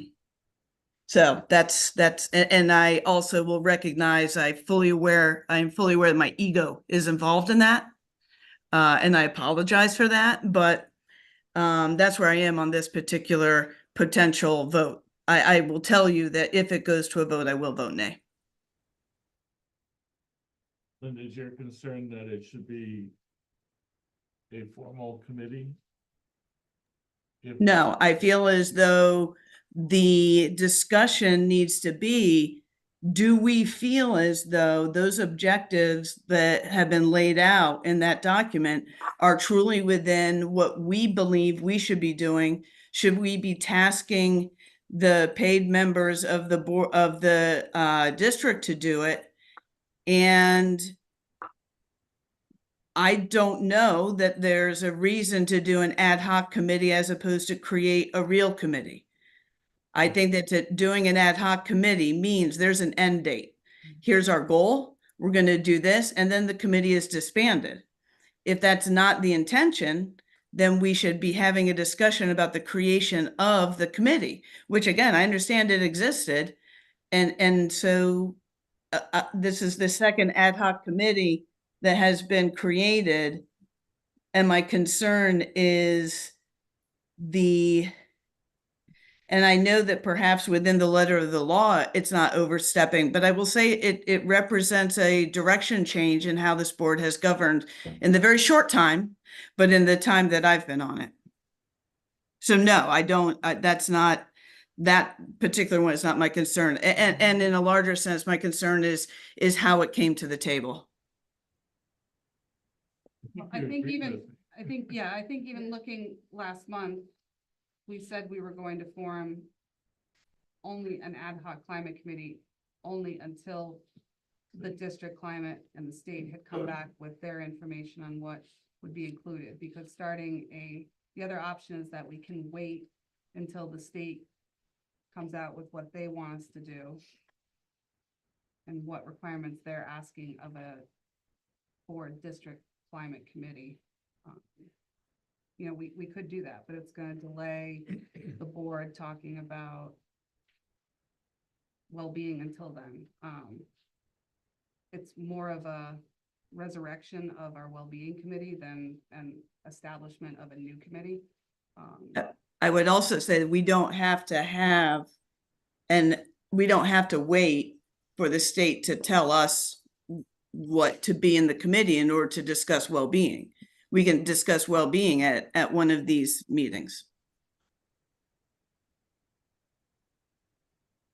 We want to set, what you're asking for is to set actual agenda items on well-being and not establish a committee with community input and student input. My issue. No, is- if I have an ask, as opposed to just commenting on how we got to here, my ask would be that we build in the time to have a more robust conversation about a topic before it comes before the board for a vote. Could I make a motion to put this on the agenda for next meeting? Yep. And that would give us time to take a look at the document and then Linda have that discussion at the next meeting. Would that, how does that sound?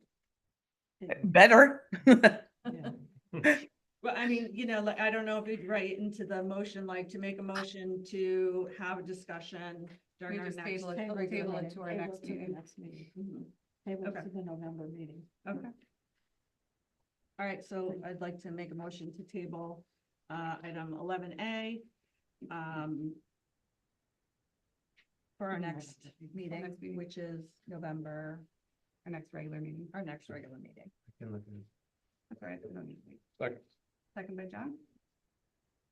Any discussion? I think we need to have a discussion of the issue probably earlier, maybe before the meeting. What do you mean? Or have a time set up to have a discussion of. Well, clearly Linda has some questions, so Yeah. when you're gonna be able to discuss those, Yeah. basically. We don't wanna wait 30 days and then come back and have a beginning discussion. We wanna have We'll just schedule a special meeting virtually. a couple of minutes ahead of time. Yep. So we Yep. figure it out. Yeah, because there are some things that we do want to look at around well-being ahead of budget. And I said a few of those items are budget related. And those are from our goals and objectives that we just approved.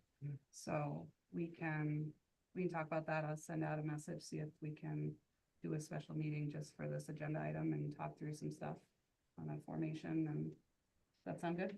Is that better, Linda? Yes, please. Okay. All right. All those in favor? Aye. Aye. Thank you. Vote to accept proposed 2025 Board of Education and Committee meeting schedule. Yes, what you have in front of you, and I want to thank the board leadership and Meg as well. For pushing us to do this a month or so earlier than we typically do.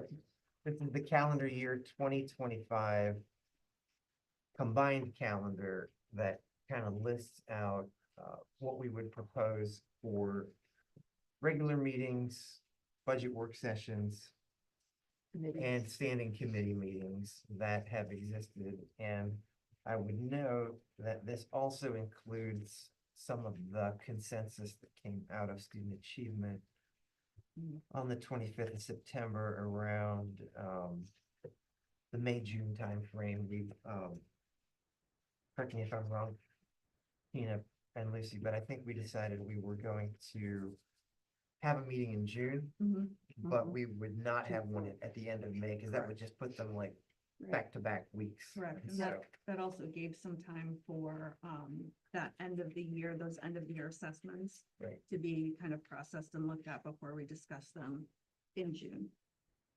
Yep. And then I think when we're looking at the combined meeting schedule, we have our board retreats always in that mid-January. And Bob and I talked to Doug. We're gonna schedule another retreat, likely in November. I think it's in November, December, just ahead of budget. So we have one that's not so close on the heels of budget. So we'll try to. Would you want to do that instead of this one, or still try to do two? I think two's fine. The other one's fine. Because I think you said you wouldn't have necessarily the budget until then anyway, so we'd have to have the two retreats. Right? Yeah, if you wanted it to be a retreat, we can also maybe find a time to do it as work session for one of these meetings, but Right. those might be occupied by the new student achievements that got added in, so I don't. But we could do that as a special meeting. and Yes, add it however to you the want to do agenda. it. Okay. I didn't see any issues, with the budget calendar.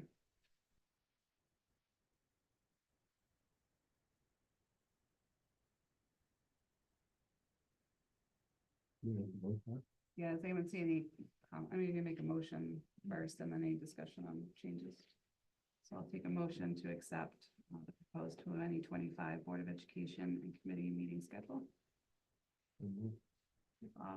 Second. Second. Lucy? All right, any discussion?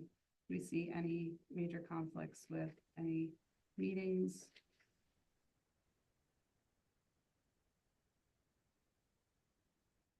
When I looked through, I didn't really see, there's a couple things on, some meetings that are in June and May that we may have to look at later, but they follow the current schedule, so. I'm okay with them for now. All right. All right, all those in favor? Aye. Aye. Aye. All right, any opposed? Any abstain? Motion passes.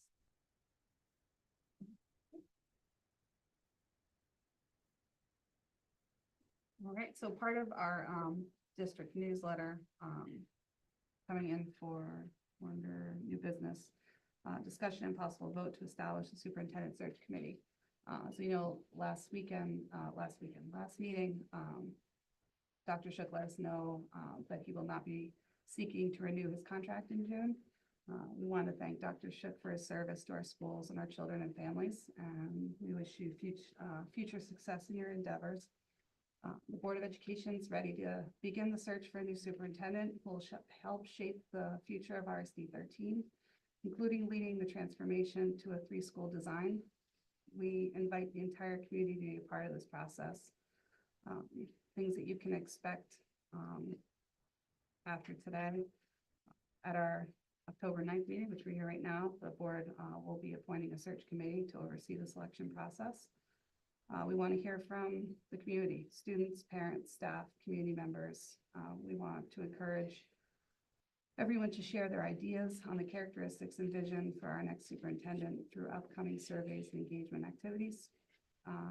Hosting many public discussions to review data from the surveys before moving forward with a candidate search.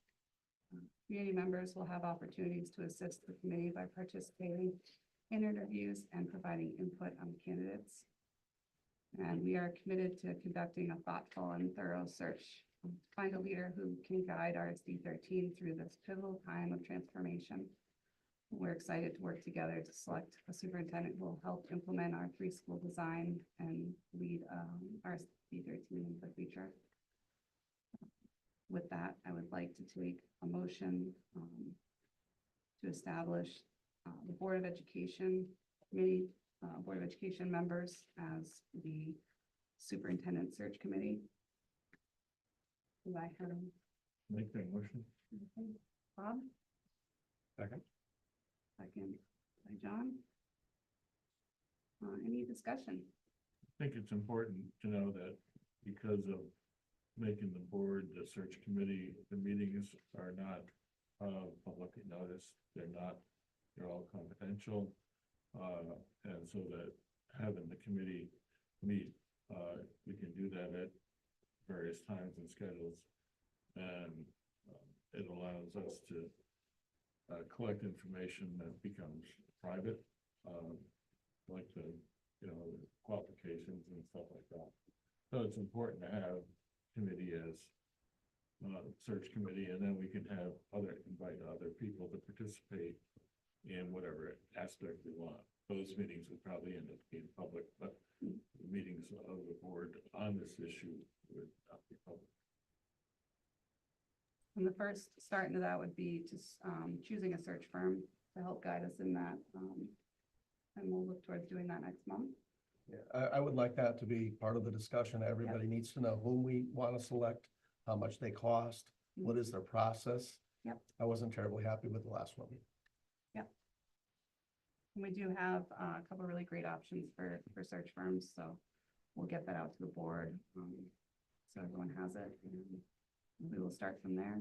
I know there's a lot of the community, even some of the students from, Durham Fair asking me, oh, can I be a part of it? And it's neat to see, they're excited.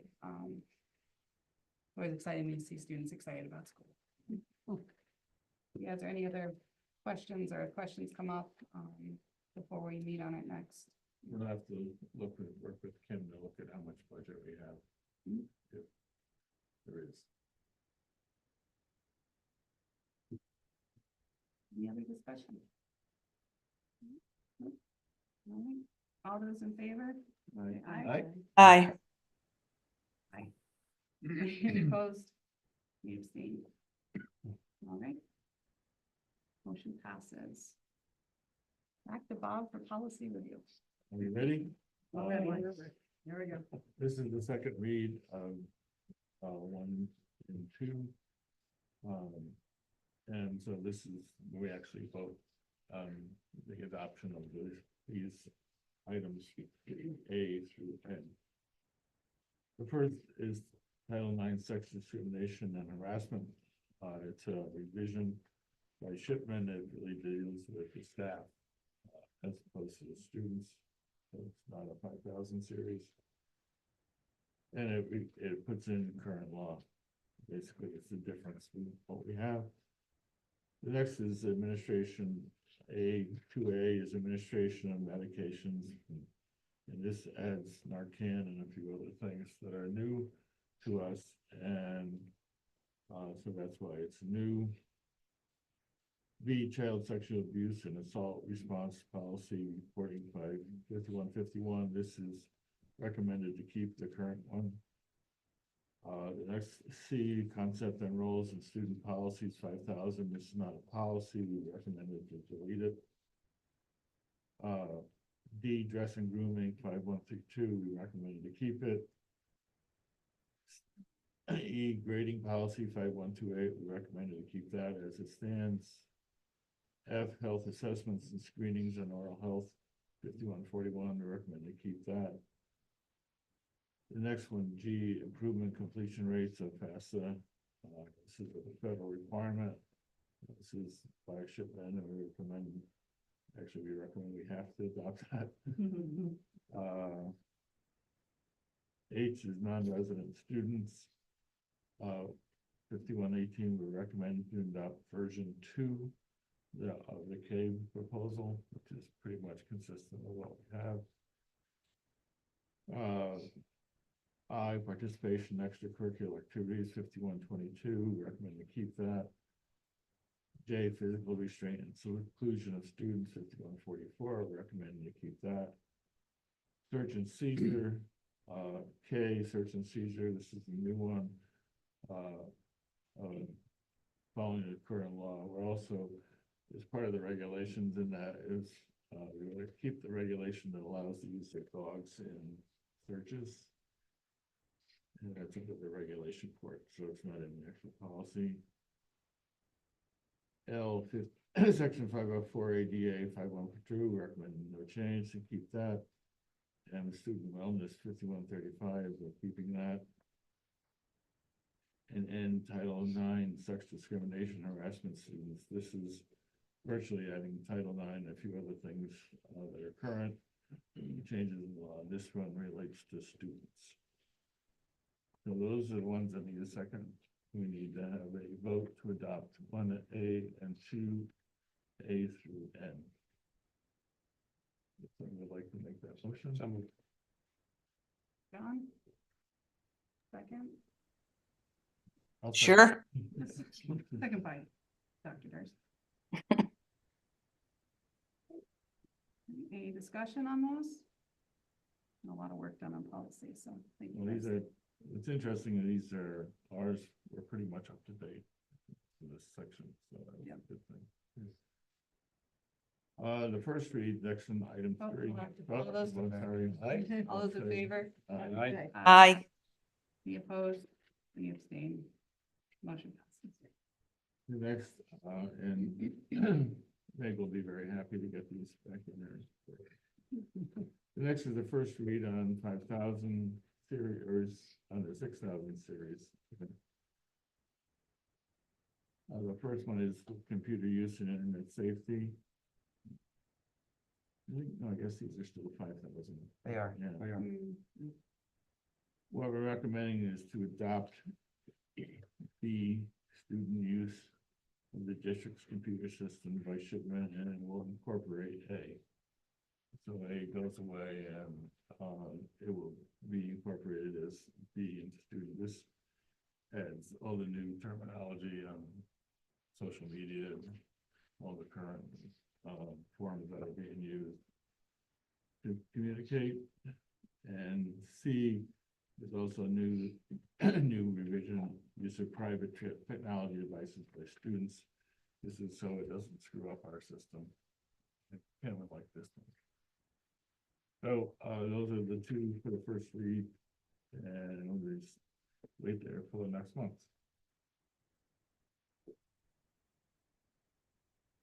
Okay. Thank you. The quickest we've gotten to the close. Like a whiz today. Okay. Old business, Prague Academy discussion. I'll hand this over to Tina. I know we tabled this because the Unified Sports Group was in Panama that month. Okay, so if you want to take that on? Yeah, I was not prepared to start the conversation. I can start it. Yeah, I'll start. One of the things we brought up is, I don't know a lot except for what we started the program. How many students are, I think you said there were 4 in it, at the last meeting in August. The or last something. time Huh? it varies, right now, there's more than 4. Are these all outplacement, or are they outplacement and special ed together? Well,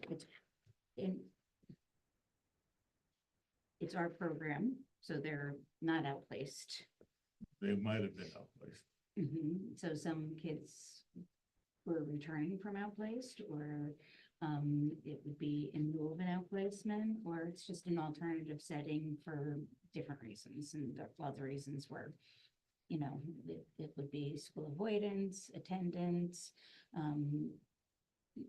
social emotional,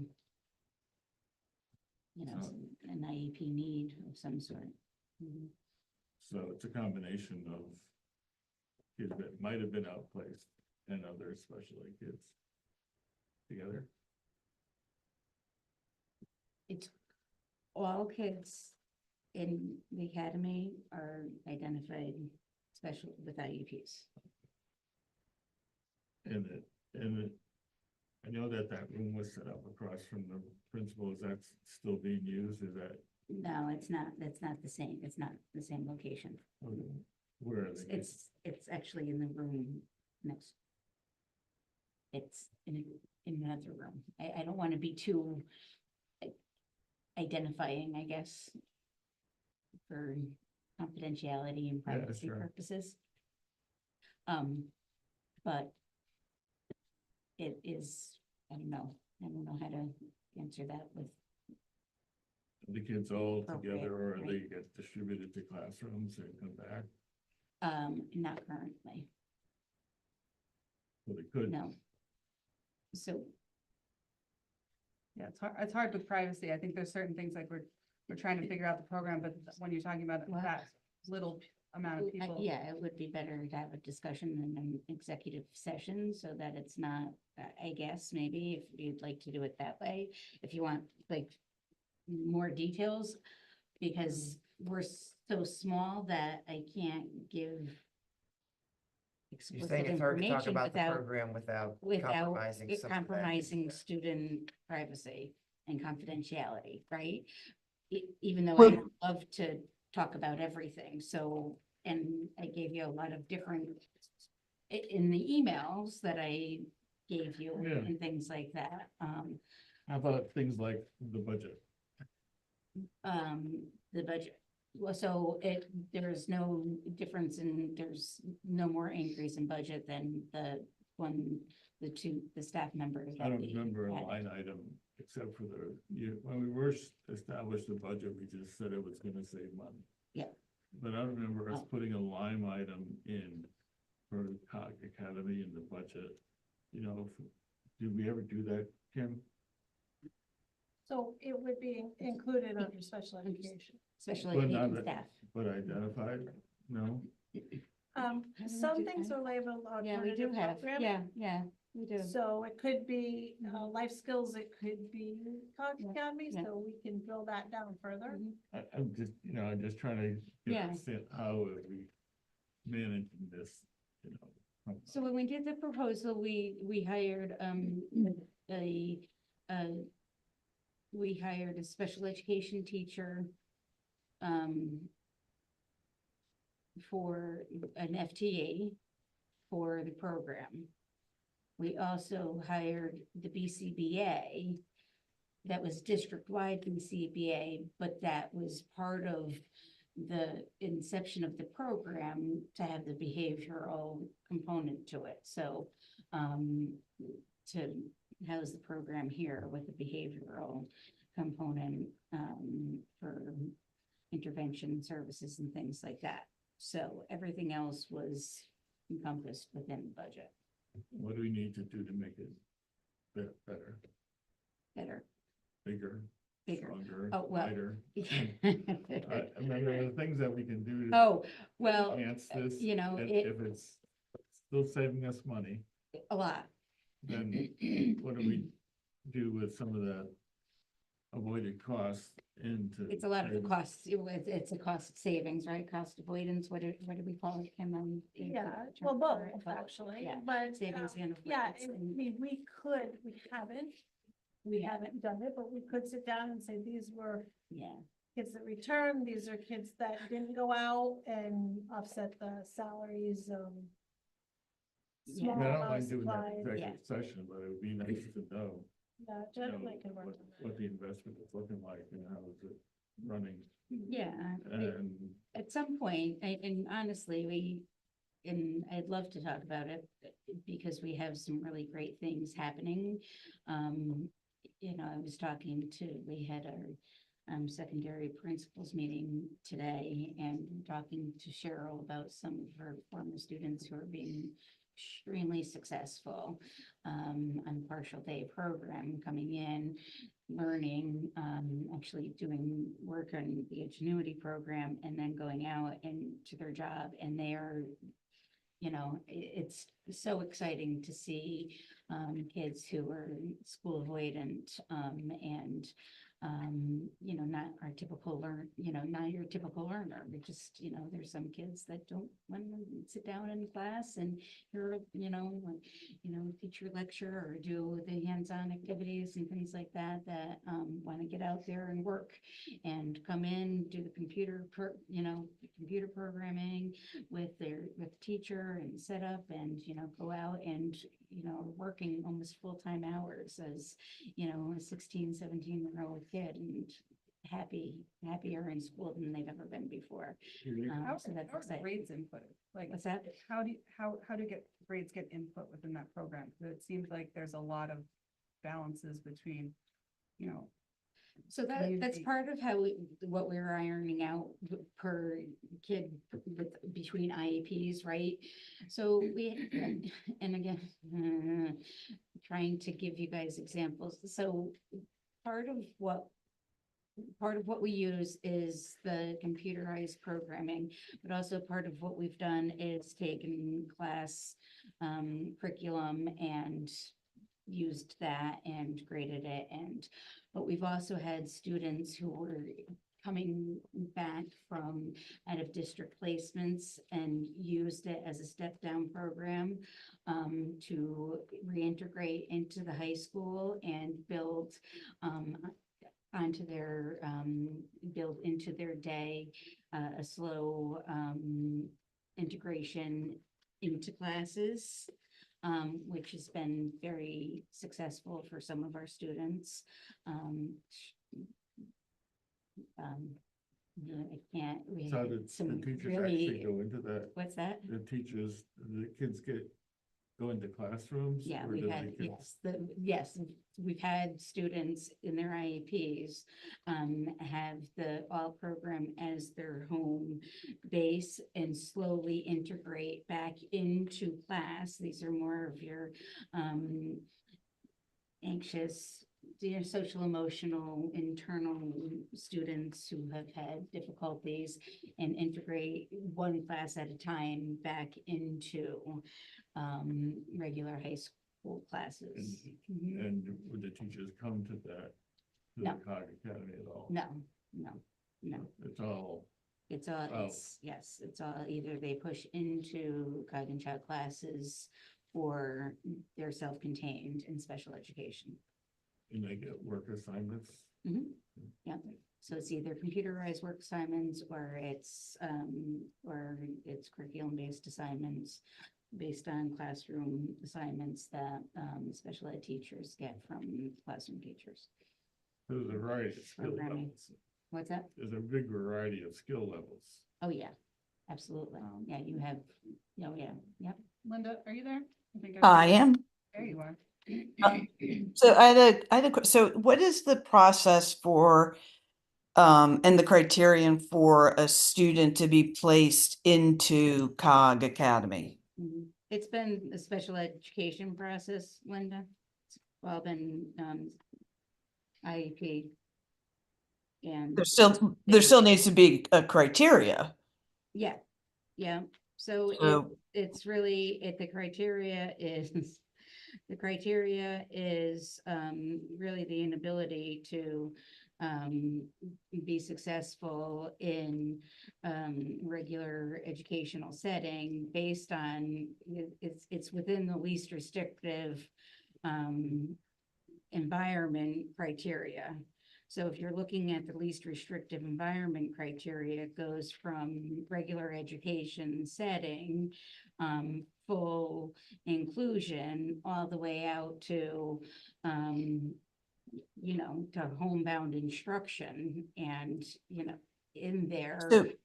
So let me ask it in a different way. What kinds of data would determine Yeah. whether a student's, identification? Yep, absolutely. So we're looking at their identification, we're looking at goals and objectives, we are looking at attendance data, we're looking at behavioral report data, we are looking at evaluations, we are looking at standardized assessments, we're looking at community-based criteria and assessments, doctors and outside providers. We're looking at parent input, interviews from students, teachers.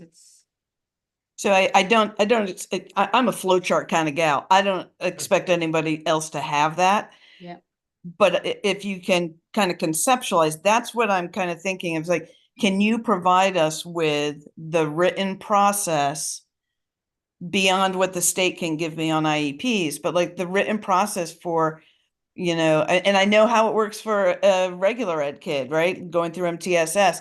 What does that look like for a student to eventually get placed into, and again, you don't have to speak to that now, but if you can provide us that Sure. kind of documentation, that's something that I'd be interested in.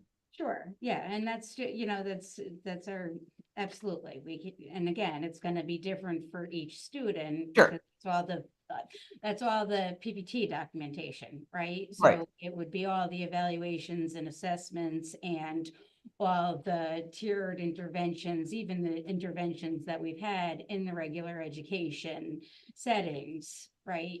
That we would have as part of the IEP process in the PPT meeting. That's the team discussion.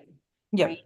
And all of that data is within the IEP meeting and the minutes and all of that. So it's individualized per student, but I can certainly give you examples of that and certainly, what some of those things would look like. I'm trying to think if I already have it in the in the documents that I already gave you, as part of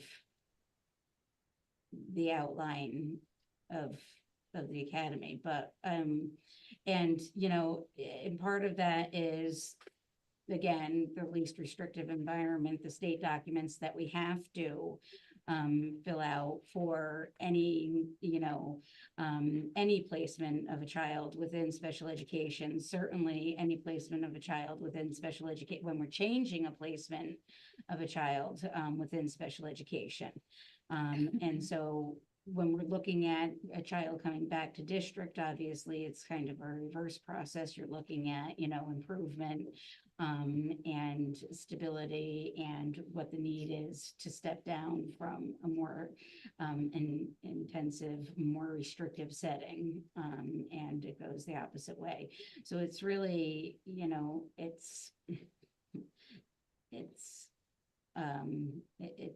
goes in both directions, and it's highly individualized, based on the student's need. I was remembering some of our discussion this, we had some behavior issues that we outplaced students for. But the board seemed to have to either vote on that outplacement, because I don't remember the process, but I know we got involved in